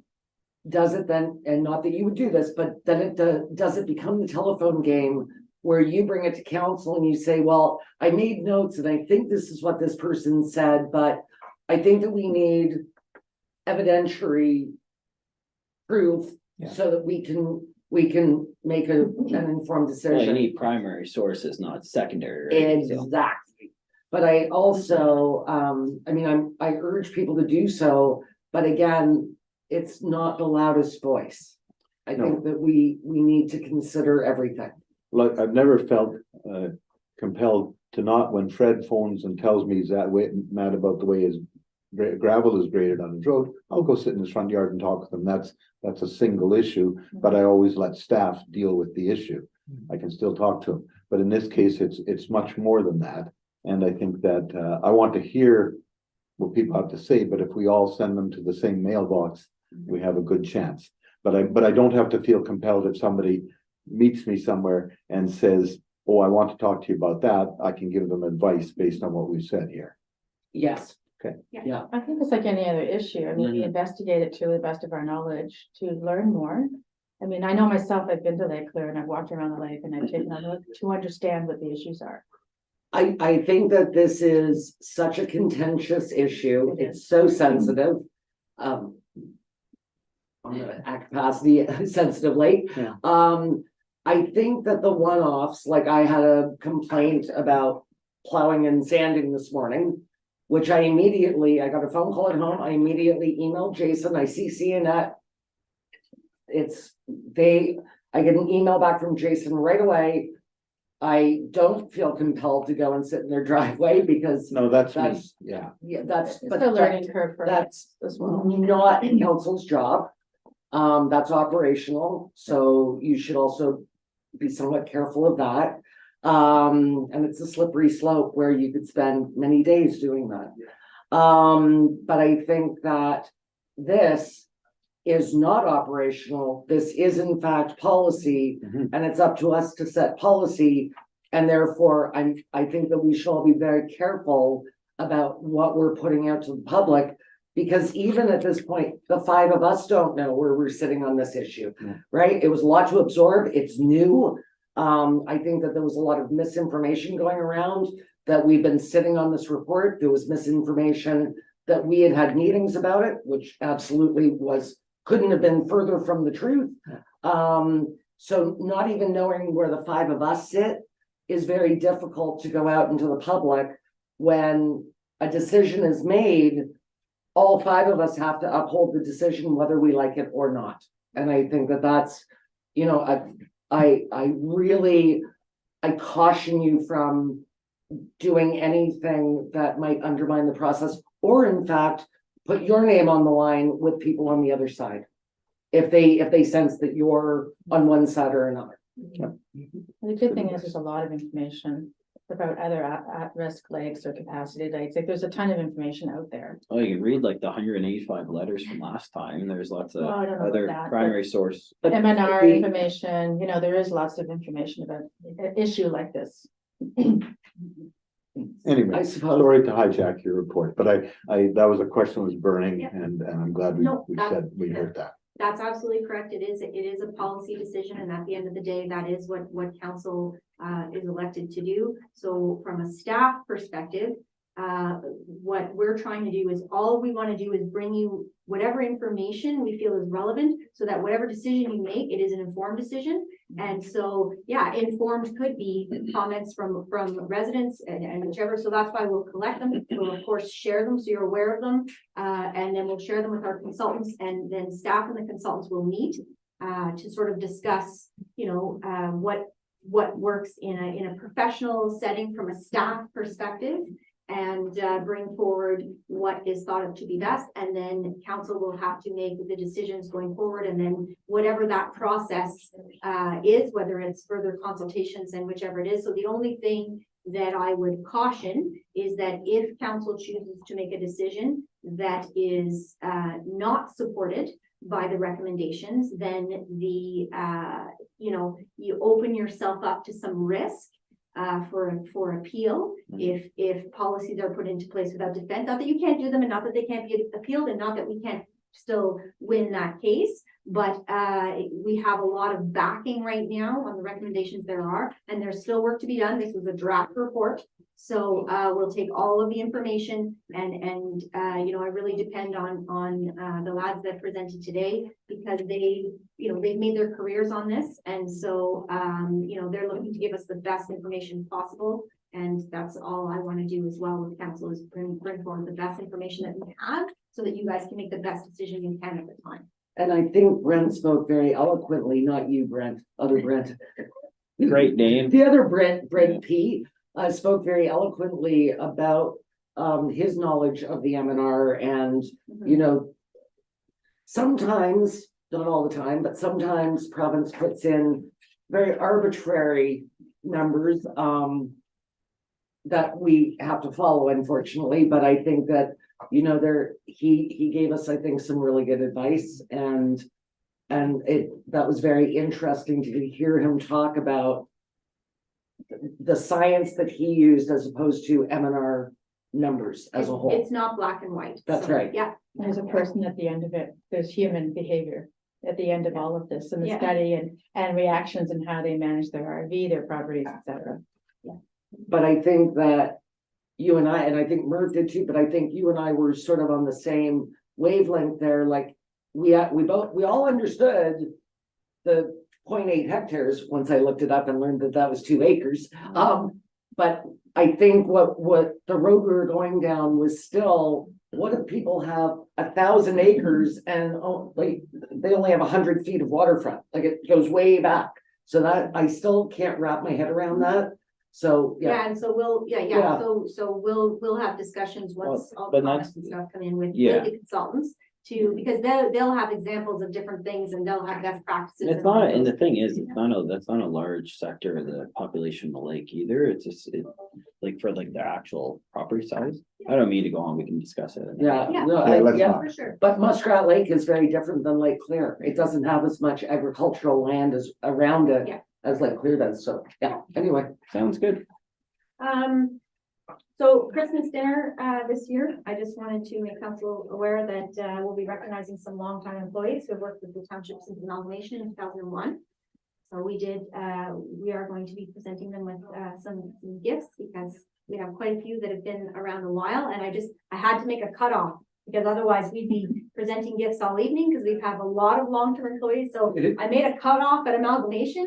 But there are many more that have been here for like 18 years and stuff like that. Oh, it's a good problem to have. Yeah. It's a good place to work, Yeah. right? Yes, it is. So we will continue recognizing every year and slowly build up till we get people that are, you know, here for 5 and 10 years instead of that. But just making council aware. And tomorrow, so we do have some staff training from 11 to 12 on our new filing system. So we will put a post on the door. We're hoping to kind of be closed, so all of the staff can concentrate on that. It will be recorded for staff that can't be here. So, you know, if an emergency ensues and somebody really needs us, you know, we'll be there. The strategic workshop, so that's coming forward on December 6th. I sent out the agenda. I'm so looking forward to So, that. yeah, so the purpose of the session, you can see there's some different priorities, and the current strategic plan is on the website if you want to have a look at that, but just a little bit of homework so that, you know, we come to the workshop with some ideas of how we want to move forward. And I think that is something that I've heard from staff that they're really looking for that, and all the department heads will be there as well, but they're also looking for that that direction, because I think it's very helpful for us to, when we have competing resources, where should we be investing our time and our energy? Where, you know, where do we want to put that? So I think that's going to be very helpful for staff as well. And then our current mission statement, maybe it's still great. Maybe we need to make some amendments to it. I don't know, but come with some ideas for that as well. As far as myself, so I did for Zone 6 for AMCTO, which is a lot of Eastern Ontario. I did do a presentation on ethics this following just last week on the 23rd. I'm also moderating the licensing and enforcement forum on the 30th, and also I did some training with communication styles with AMCTO. We had our fall board meeting in Mississauga, and tomorrow at the Algonquin College Job Fair. So after the training, I'm scooting from here out to Pembroke, because we did meet with Algonquin College to look at you know, partnering some more with them to get people interested in working in the municipal sector, and how can we help each other out. So going to do that, and also November 1st went to the recreation managers meeting up in Pembroke, and it's interesting because we have some municipalities from east of Ottawa, small municipalities from east of Ottawa, coming to our Renfrew County rec meetings because they think we're doing it right. So I have to tell you, I was impressed at that people were coming from that far out to our meetings, and they really think that Renfrew County is working very well together in the recreation sector. So proud about that, and happy to, they just invited the CAO to this one meeting, and I'm proud to sort of be a part of that. It's weird that your Zone 6 isn't my Zone 6. Yes, yeah, it's a little bit different. It's really different. Yeah. That's so strange. Why wouldn't they keep them all the I same? don't know why they came with those different ones. So tonight, just there's the bylaws for the closure and sale of a portion of the Hanover Road Lounge and the crossing agreement, both previously approved in principle at committee, so shouldn't be anything surprising there. However, there is a temporary use agreement coming forward for the Queen Street property. So that is, we did just do a minor variance for that individual, and they've changed what they would like to do with the property. And so, you know, this allows them to do that. So I did have some discussions with Bruce, and it is already part of our zoning bylaw that council is able to do a temporary use. And they have been in conversation with Daryl and provided some drawings and different things. So I do believe their intention is to move forward, but in the meantime, they need somewhere to live. So that will be coming to tonight's meeting. And then we have Sarah and Erica's reports.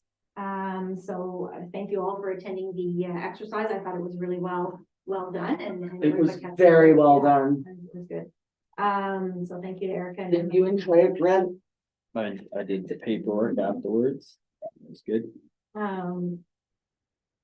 So, and of course, Anne's coming in on December the 5th. Now, she does have an appointment in the morning that day, so she is just coming in for the afternoon, but we didn't have it all booked anyway, so we haven't turned anybody away, but she will be here on December 5th for that meeting. Annette, regarding Sarah's report, just give her feedback directly Yeah, on changes. sure you can. Yeah. Oh, for the welcome packages. Yeah. Yes, please. Yeah, yes. please. Okay, Okay, So, thank you.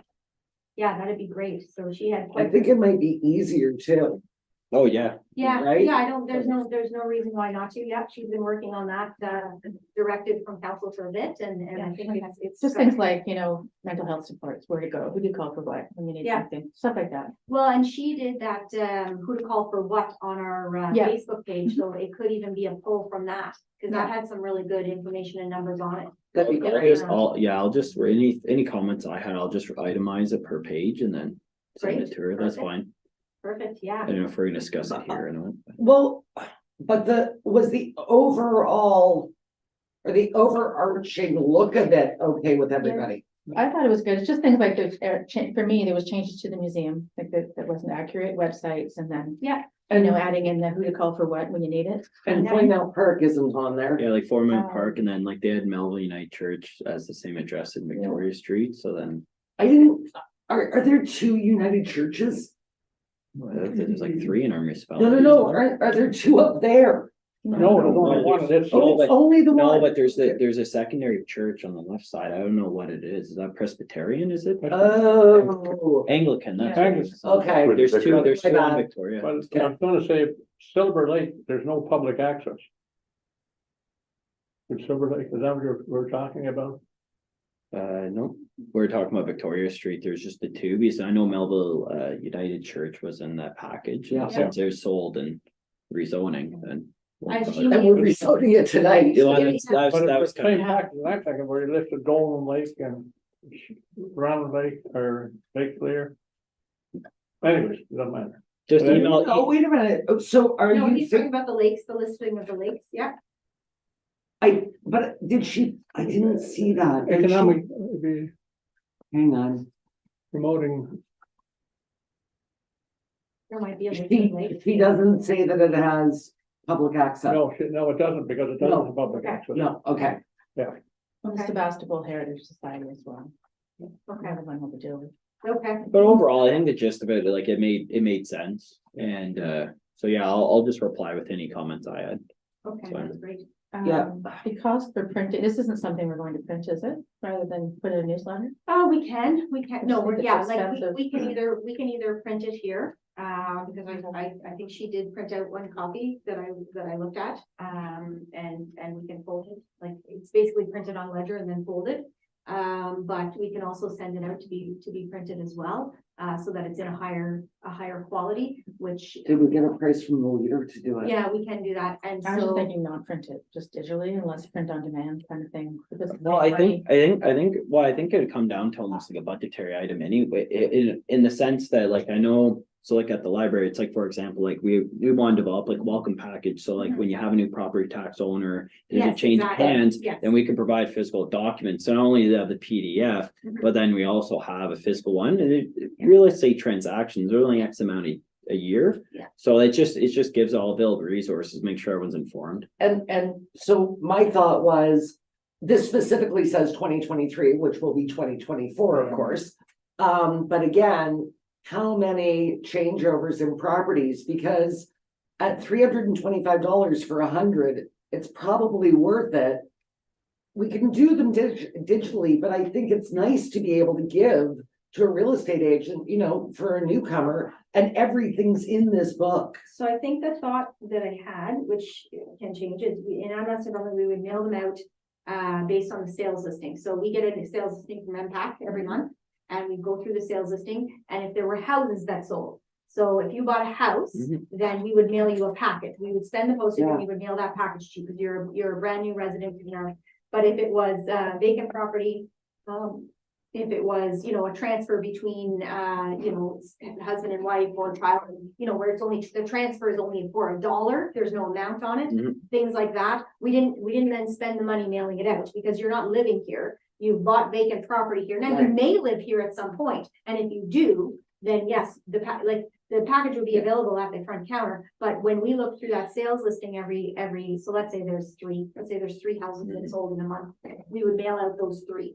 Well, and I that think that's makes sense, lovely. because I know that when I saw in the EACDG, that was the purpose there, is that a welcome package, and then same as the library provides their welcome package and their pamphlet to the real estate agents to provide to the homeowners. Perfect. So I think that you'd have a Boncher Valley, and then it just promotes it a lot better too.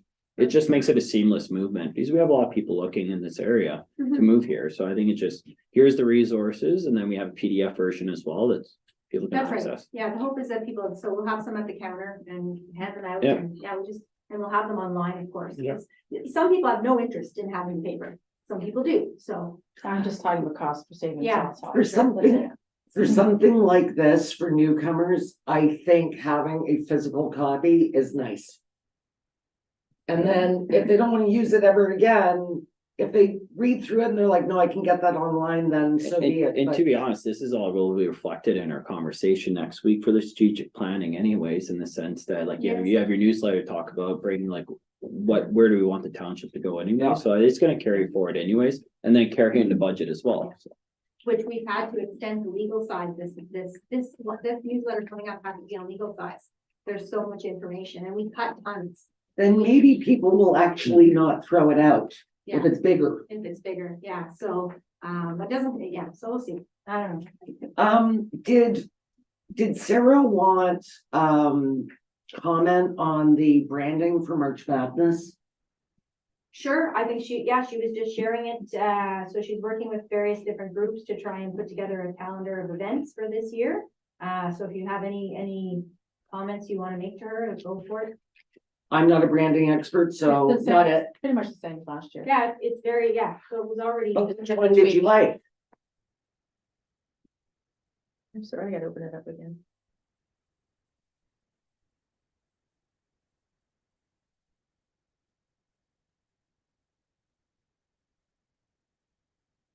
Well, I they're like- different, they're for different formats, right? So some of these are memes, different sizes, like the left one on the left is for Facebook, the other one can be Instagram or Facebook or Twitter, sorry. So that's just different, I thought she was looking for whether we liked, the 2024 on the side March Break Madness or March Break 2024 Madness in Eganville. depends on the size of the social ad to get it in. I like them all and just let her fly with it. Okay. I don't think they differ that much, that they're off brand. Whichever's gonna Okay. accommodate the ad size, we'll go Right. with. I'm good with it. So- They're all Again- sized for different ad formats. Not my monkey, not my zoo. It's absolutely not my wheelhouse, It's guys. not my pig, not my farm. That's right. That's right. Okay. So we already talked about the tree lighting for tomorrow night. The Rotary Club Christmas Parade is coming on December the 10th.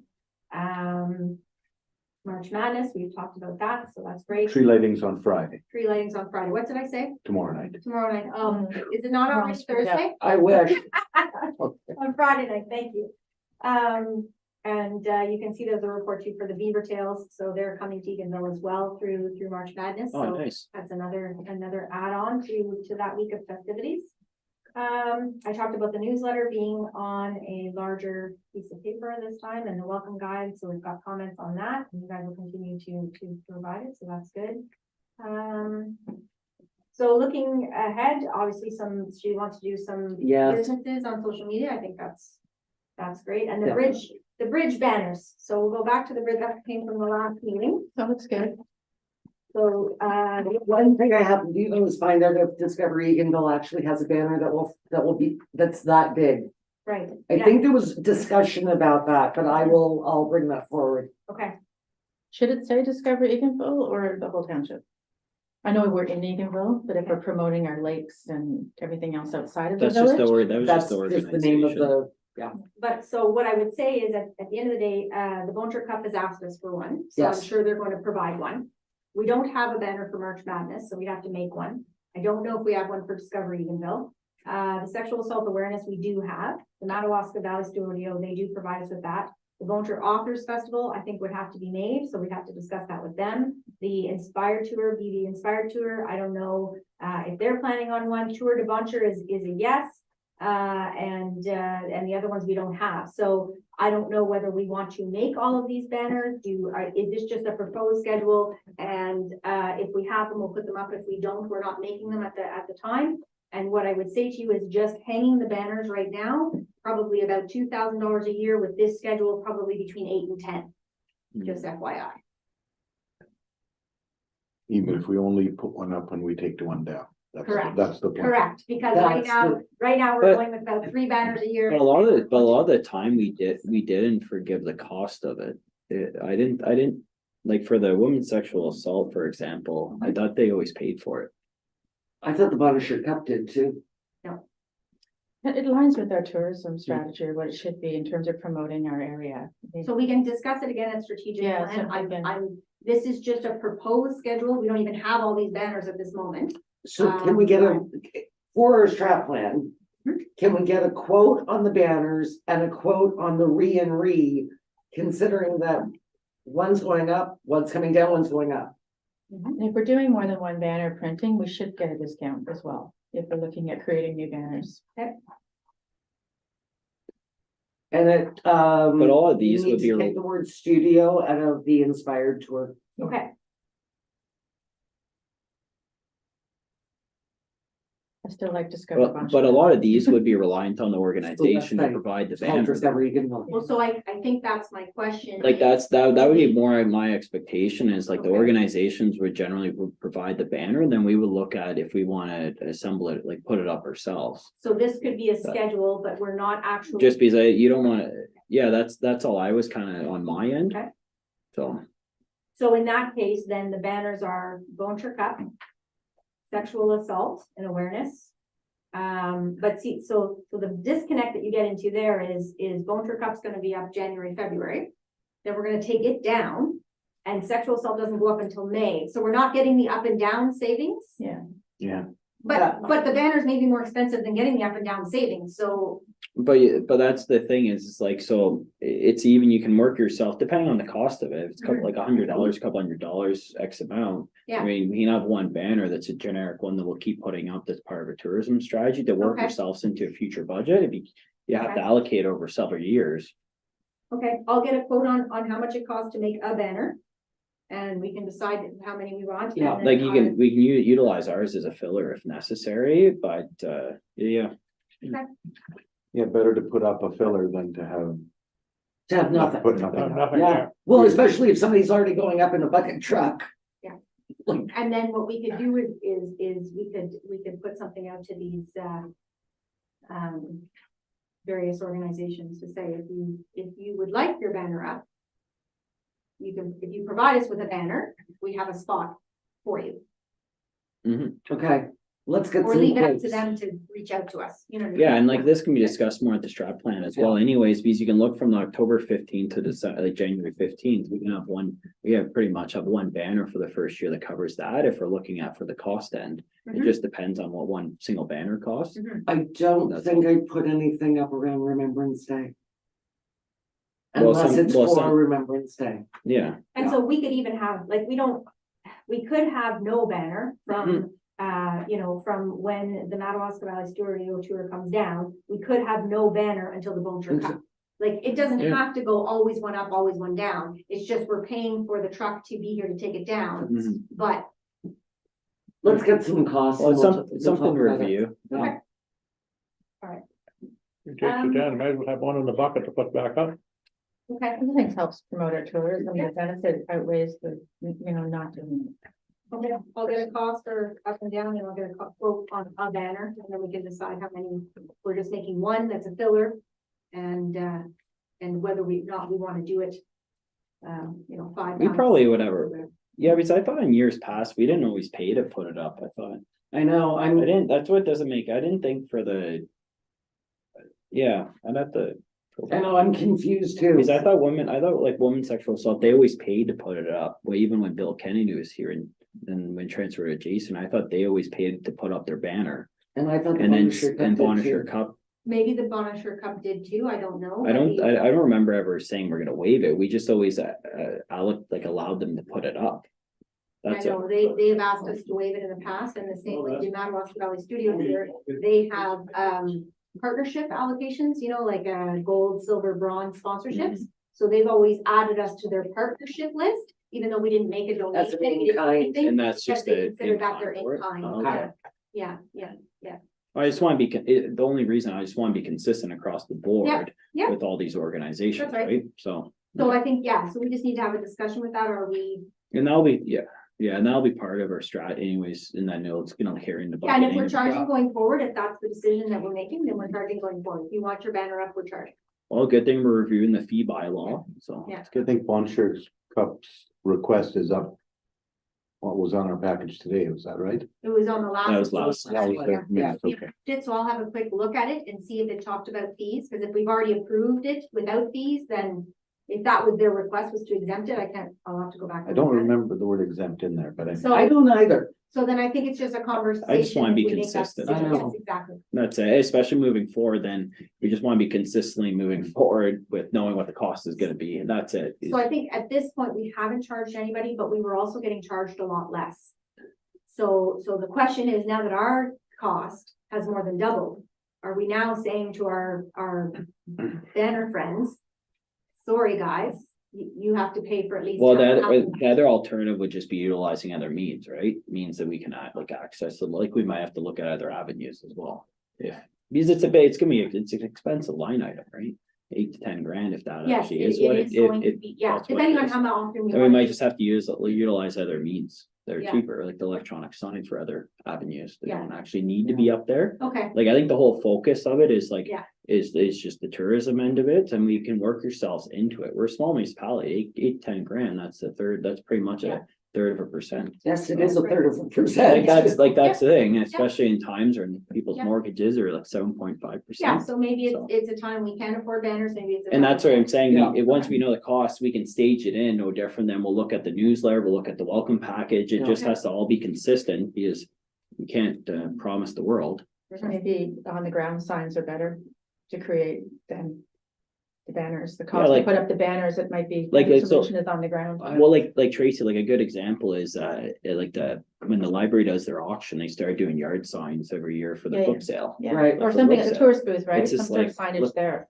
Yeah, So we did agree if you go back to the minutes, we did agree at no charge. Yeah, well, it makes, So yeah, for Boncher Cup, that's done. yeah, But we can decide going forward, whether we're charging any others or not.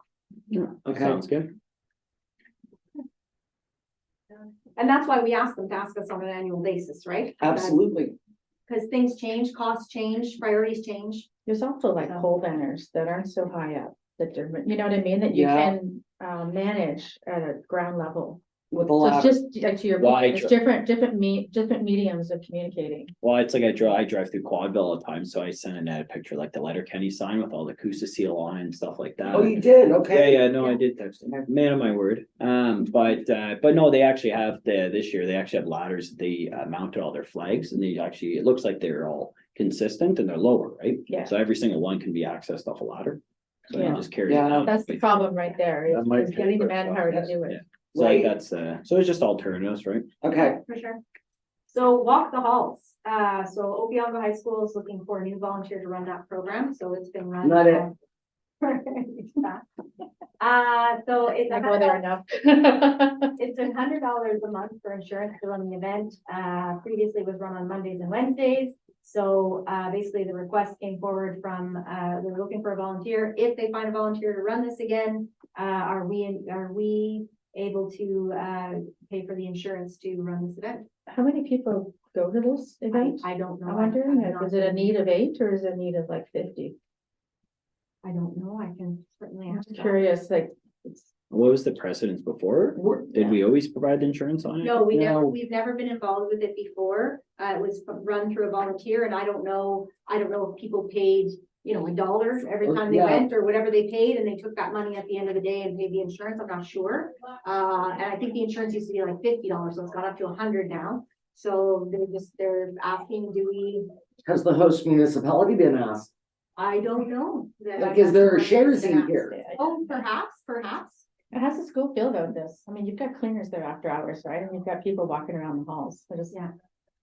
It seems odd to me, but That's North Ozona then there. Is it It's, not? That was it's in at- town. Missed him Yeah. one way there? Yeah, and. But- To your point, that I was just gonna say, and the border is also North Algonquin Wilberforce. If Yeah, this yeah. is something that's really well utilized by all of our residents. I would say there's people that go there from Whitewater as well. Pretty close to Okay. Kelly's Corners, yeah.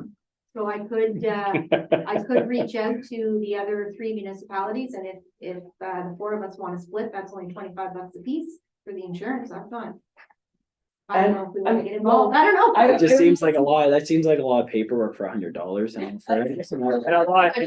a lot of staff time for something. So I would just say stick with but we've never provided them. We've never, No, done we've it, never we've done never been this. involved No. with it. So then I would just say, I don't know, it's keep it at I just keep it at status quo and then it's up to the organization to come forward with another request. My only thing is that we're supposed to be promoting health and well-being Mhm. and walking helps with mental health issues, gets people off the couch.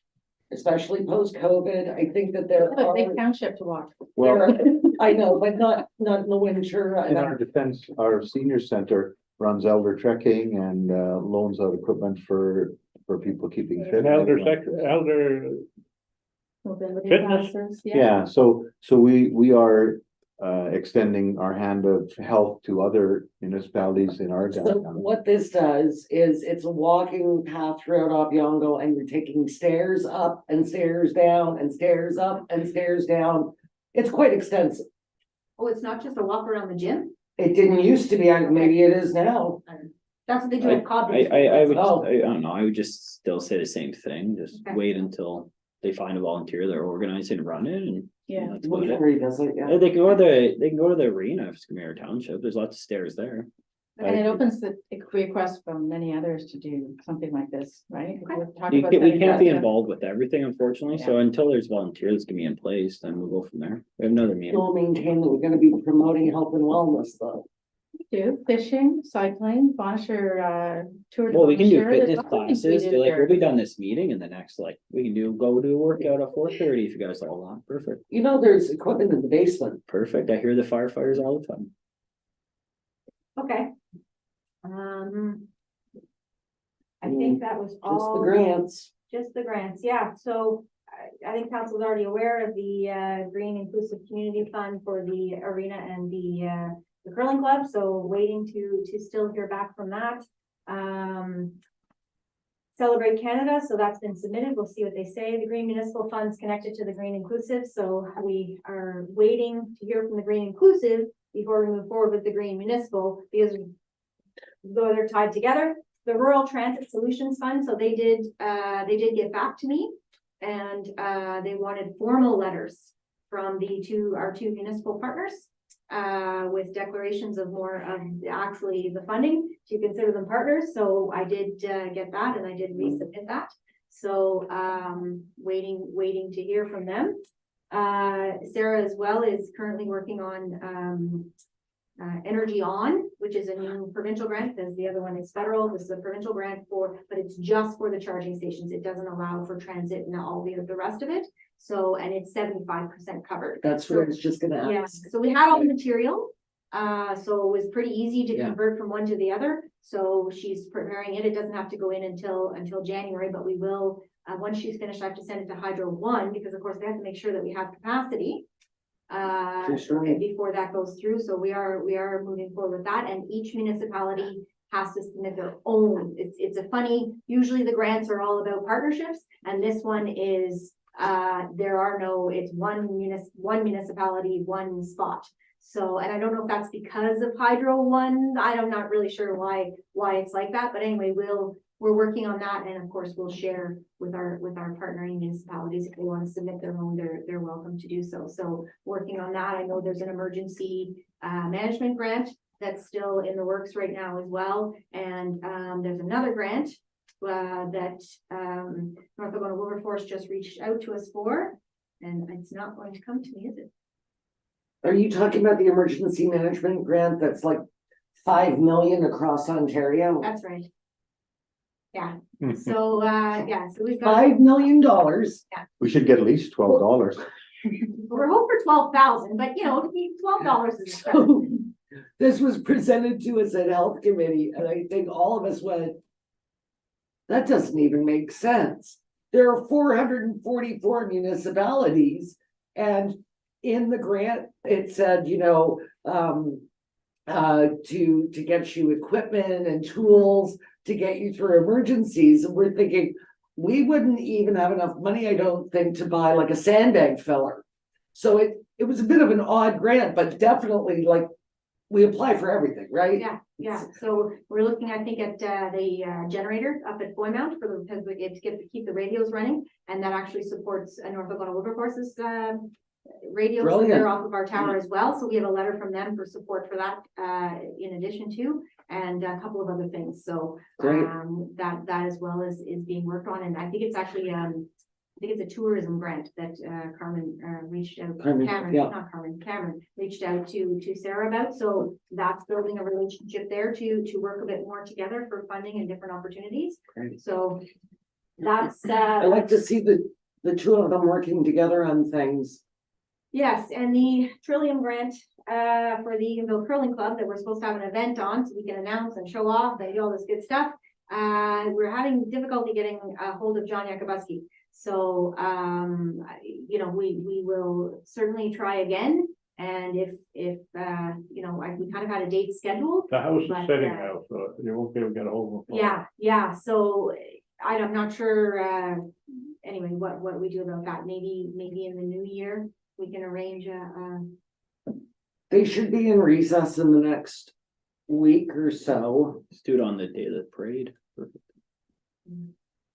I can call Yak if you want. okay, because I think he's the only one we're waiting for, but now the problem's going to be is it's too much time has lapsed and now Trillium probably won't be available because they want 3 to 6 weeks heads up. So we tried that, but we Oh, haven't. these Trillium. Yeah, I know, it's a bit of a coordinating effort, so. Oh, we could hold an iPad with Zoom. That So works. we're working on it. That's right. We're working on it, but you know, at the end of the day, the equipment's here, the bill's been paid, the money's been reimbursed, so everything's working well, but we'd really like to announce and have some pictures of how great we're doing. Well, it's a really big deal and a really big deal for Trillium as well. Yeah, So, yeah.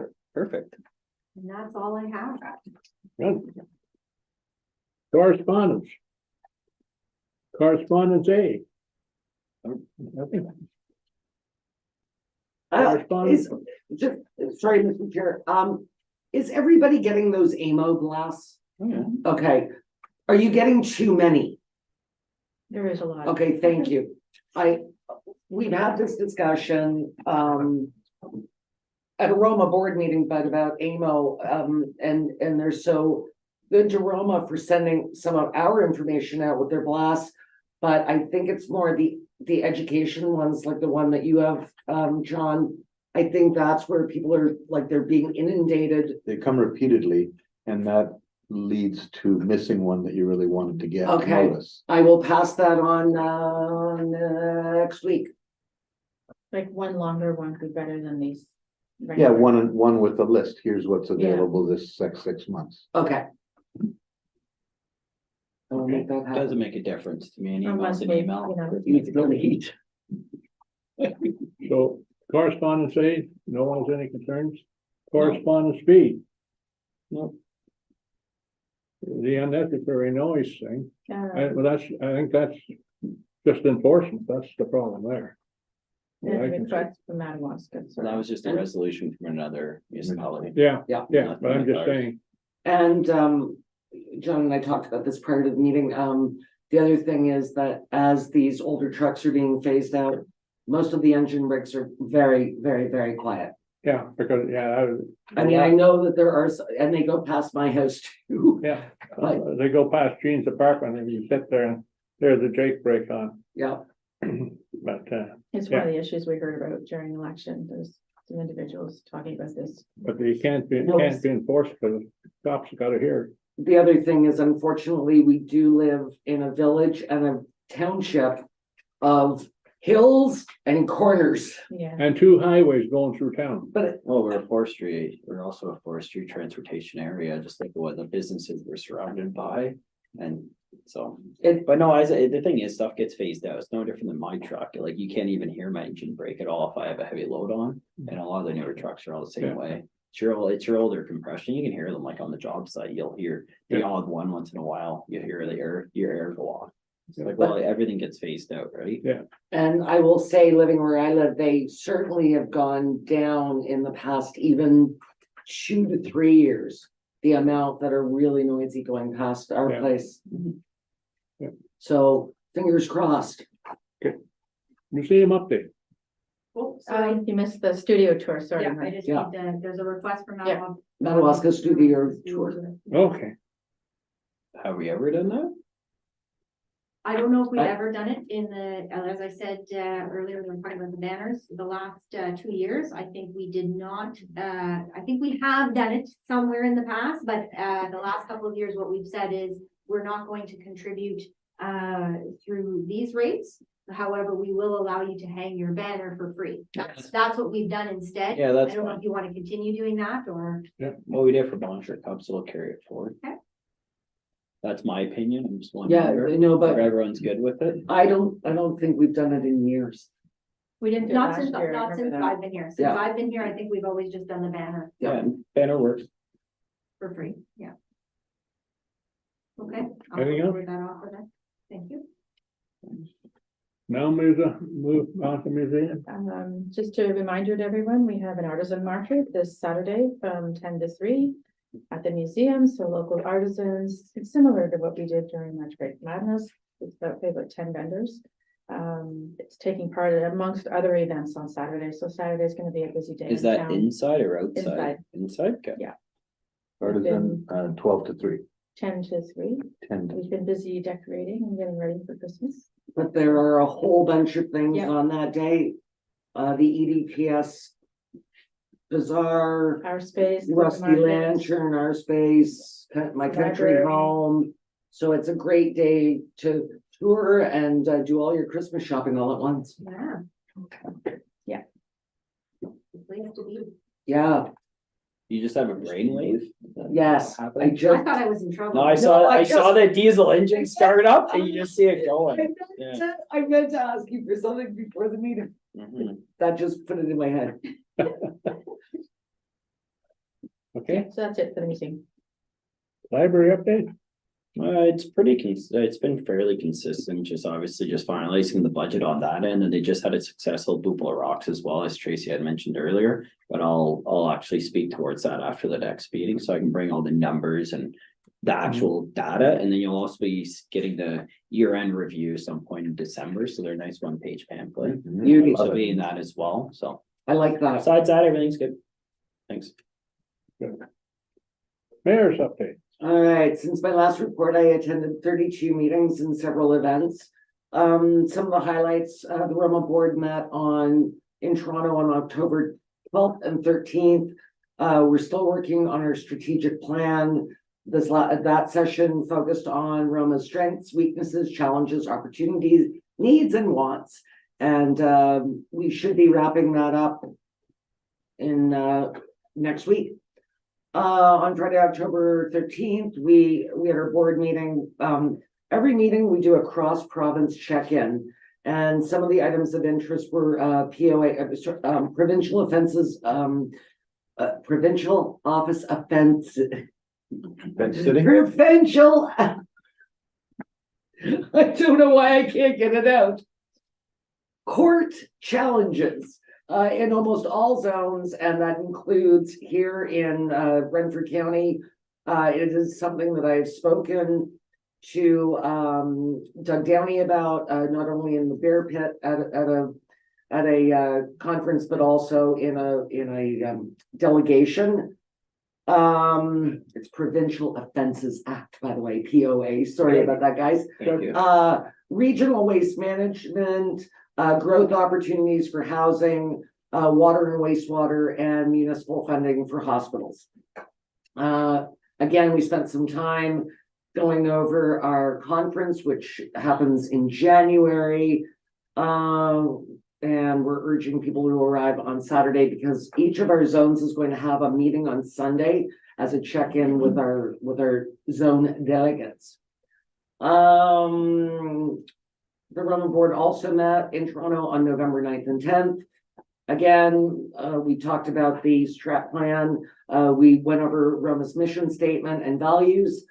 You know what, this was the perfect timing for me going into our strat plan to sort of get my thoughts in order as to, where our priorities really need to lie. And we can't have 25 priorities. They've got to be in categories and manageable, and we need to manage our own expectations. On Friday, we had the cross-province check-in. Items of interest were illegal land use, and that wasn't me. Homelessness, of course, the need for more mental health resources, regional waste management, OPP staffing challenges, cybersecurity, and water and wastewater costs again. And actually next week, Peter Emo and I are presenting on some of the water and wastewater issues right here in the county. We've got a couple of great keynote speakers. We also, we had an AMO policy update on a report about the voluntary amalgamations of public health units, the $200 million grant opportunity for water and wastewater, POA shortfalls in JPs and fine collection. And next week, we actually have the AMO policy advisor for the court system coming for a proper delegation. So I should have a lot more information next month.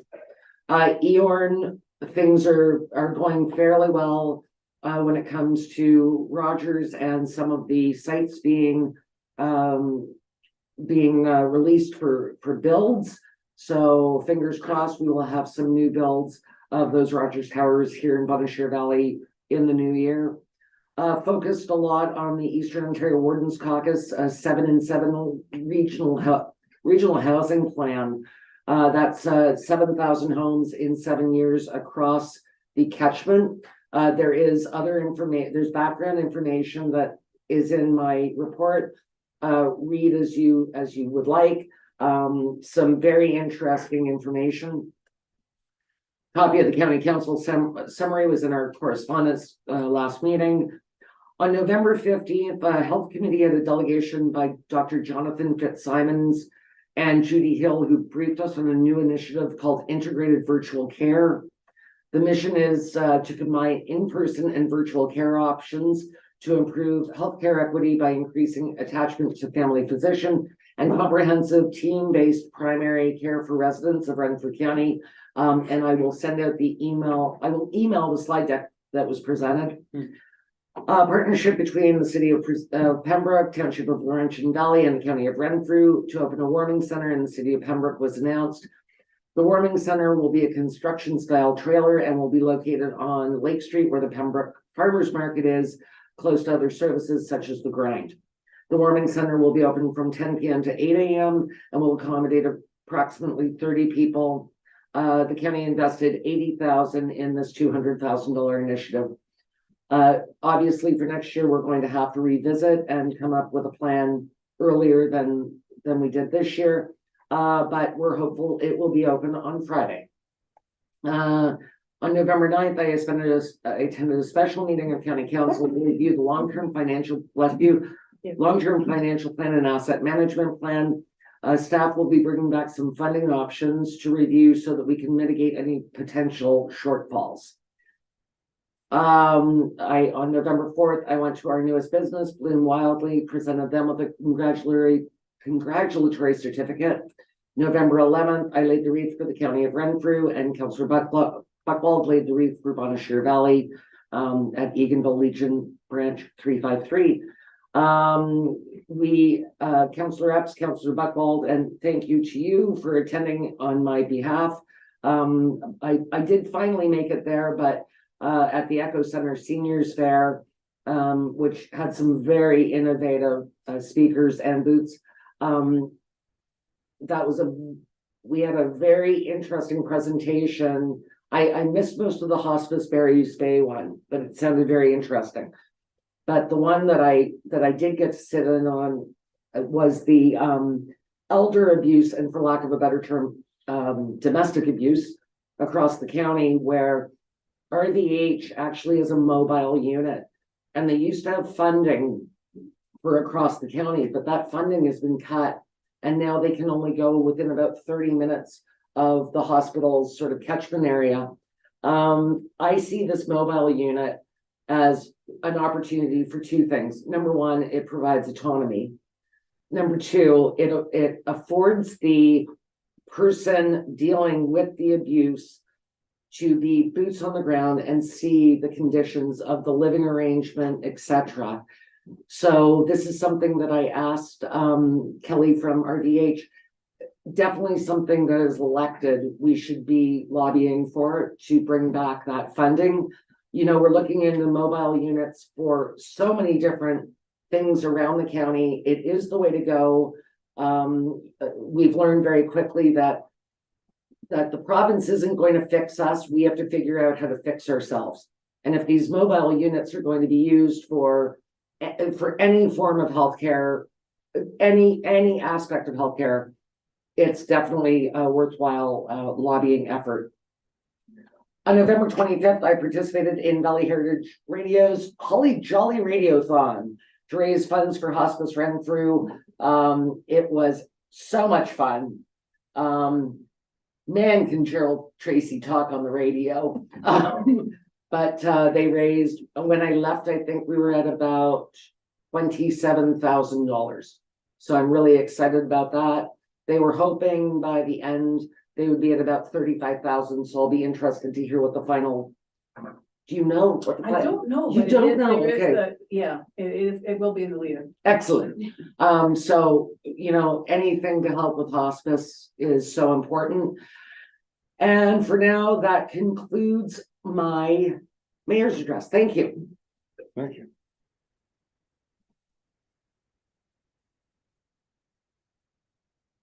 No, no comments, No, She's past her. no time. questions. no questions? I also enjoyed that listening. Question to- on the mobile units, will they have staff to staff them? Well, they did at the time, but your point is valid. Yeah. She did speak at length about retiring docs. Yeah. And we were in line getting Yeah. a snack there, and it is a real concern. Yeah, again, this is a little experience, talking about retiring docs. The orthopedic surgeon that did my hips retired and has a cottage just outside of Barry's Bay, and I talked him into having a day or two at Barry's Bay for checkups that I don't have to go to Ottawa. But anyway, he looked into it, and by the time the insurance and whatnot cost, it wasn't worthwhile. Really. True. Yeah. But I enjoyed Jenna Stamplakowski's talk. She was from Madawaska Valley Yes. Hospice, and it just reminded me that all of the things she does, getting people to mow the lawns and take stuff to the dump for people from the hospice's care, that goes along with the people who are doing yoga at our senior center and doing exercise classes. Every contact with a senior gives us a chance to keep our ears and eyes open for a problem that they might be having. Yeah. That's sometimes it just takes common sense to spot. Exactly, but that's why I think being on site as opposed to having somebody come in would be very beneficial to the caretaker. I know the things that they provided, told us they provided that day up at the seniors. But how many people know about what's out there? I mean, there's all kinds of different programs out there. Merv, I've said this about 4 times since that day. I didn't even know about that unit at RVH. Yeah. And I've been affiliated with RVH substantially since about 2014. I had no idea they had that. Like, I was actually shocked when she started talking and she said she was from RVH. I just assumed I'd know what her delegation was, but Going back to providing the lovely brochure that Sarah's worked on, we almost need here's what's available for care brochure to go into the welcome packages, because many of the people who buy That's what homes I and was move here. thinking, yeah. that would be like this big. Well, I know, It'd be a Toronto phone book. but it might as, anyway. Even just the No, name of it would be a list, would be better than nothing. Yeah. But Yeah, mean- how to do it. there's so many resources out there that people just don't know about. Just update it on the directory on the township website, that's about it. The place. You just hyperlink the names on a list. Yeah, and I think what we heard from, the health and mental health group that's meeting, with various municipalities around here. That's where we heard about the 811, which I've never heard of before, that's the health and mental health line that you call. You figure out when, and they update it in the background, so you don't have to worry about it. Because if we have because that's what I had asked for, can we have a directory, can we have this? And basically the feedback that I got from health and mental health was, we don't have time, we are so busy doing health and mental health. We update this one directory. We don't have time to be updating all of these directories, Yeah. so just keep pushing everybody towards the 811. That one's updated, and that, then we're only updating one time. So, but if you don't want to 811, what do you? Yeah, just hyperlink the 811. name and that's it. Is a health hotline or a mental health hotline? I thought it was health and mental health. Okay, You good. think it may be just mental health, it's And possible. if John doesn't know, we are really behind the 8 ball here. We're working on. So 411, 211, 311, 811, 511. 511, yep. Isn't there a 311? Or is that Toronto? Yeah, 911.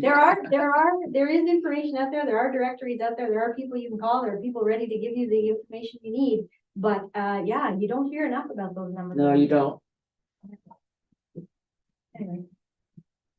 Anything else? No, carry forward. Motion to adjourn? Do you wanna ask Debbie if she has anything for us? Oh, yeah, media. The only question I have, and I think you can probably answer that, Annette, is, I understand there was funding for the study with the consultants about Lake Clear and the RV. We did have we had funding for our zoning bylaw, but then I think this came at the same time. Yeah, Yeah, but we used it to redo our zoning bylaw as opposed to this study. We did discuss it. no, though. we also use some of our modernization money. Oh, modernization money, you're right. Yes. Yes, you're right. But That if- comes from a reserve for me in my head. We put that in a reserve, but yes. And if you ask me how much, Well, that was my next I'm question. afraid- How much did the I'm study afraid that cost? you're gonna quote me, I'm gonna be way off, but Well, I and then think it you was, I could just send you an email. Yeah, so the study, the proposal that we got was 50,000. Mhm. We haven't spent that yet. but I think we were utilizing Yes, the modernization. 35,000, I think, of modernization money. Yeah, Yeah. I mean, no, because, like, I mean, we keep talking about the tax base and, the difference Yeah. between 2,000 and 8,000, and if we spent $50,000 from the tax base on a study, about an issue that really affects a small portion of the municipality. I can Yeah. double check the budget, but I'm pretty sure none of it came from tax base. I'm pretty Yeah, sure we didn't tax. for it at That's all. why, I mean, I Yeah. would think a lot of readers would be Yeah. interested in knowing. I'll get back to you Yeah, on that one, but I'm because- pretty sure none came from tax base. It all came from reserve and modernization money, but I'll double check it for you. Yeah, so we took that the modernization funds that we didn't utilize, we put into reserves, knowing that this was coming, Right. and there's still money in that fund. Mhm. Yeah, because I mean, I do think that probably people in the municipality want to have the issue dealt with and finished and whatever. Guaranteed they do. But, like the cost, They want to know how much. well, Where no, the but I money mean, came if it, from. yes, if It's a big it's issue. costing taxpayers money in this study and, and I thought they did a wonderful job presenting and a lot of background, and of course, like, I read I was looking through all the extra stuff that was beyond what was just on the PowerPoint. Did you understand any of No, it? not all of it, but I mean, but there's a lot of information there, a lot of the background and stuff, which is interesting to see. So I mean, I'm saying it was very in-depth, so like really good study, but all these things cost money, right? Yeah. And, that is one portion of the township, right? Right, And so, I mean, it's just like, but I understand, like, there's times that, and when I say I mean, I think our readers would, understand as well, like, there's times that you need to put money into various areas, whether it be fixing the roof at the rink or whatever, and, but, I was just sort of curious how much that costs and, where the money, because I know I did hear Yeah. you, Mayor Murphy mentioned that there had been grant funding, like you said, that Yeah. today. Right. While the and maybe I presentation was shouldn't have going called on. it grant funding. Yeah, but. We didn't but- apply for Yeah. sorry, I should not have used that term, Okay, because a grant implies that we applied for it. yeah, The modernization money, we did not apply for. right. Every municipality in Ontario got modernization funds. Mhm. So like the county of Renfrew used them to renovate the county building, and like people use them for different things. I think, if I'm not mistaken, I think Killaloe that helped to build their fire hall. Mhm. So I think everybody used them in different ways. We split them up. We use them for everything. Yeah. We didn't put all the fund into one project. Mhm. Yes, please don't use that word. That was Grant, my yeah.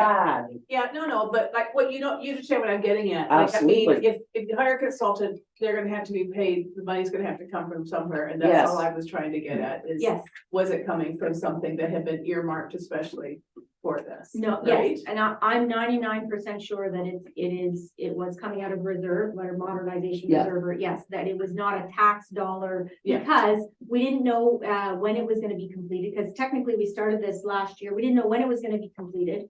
So, you know, when you're getting into stuff like that, you never want to tax for more than what you need. So what year are we gonna need it?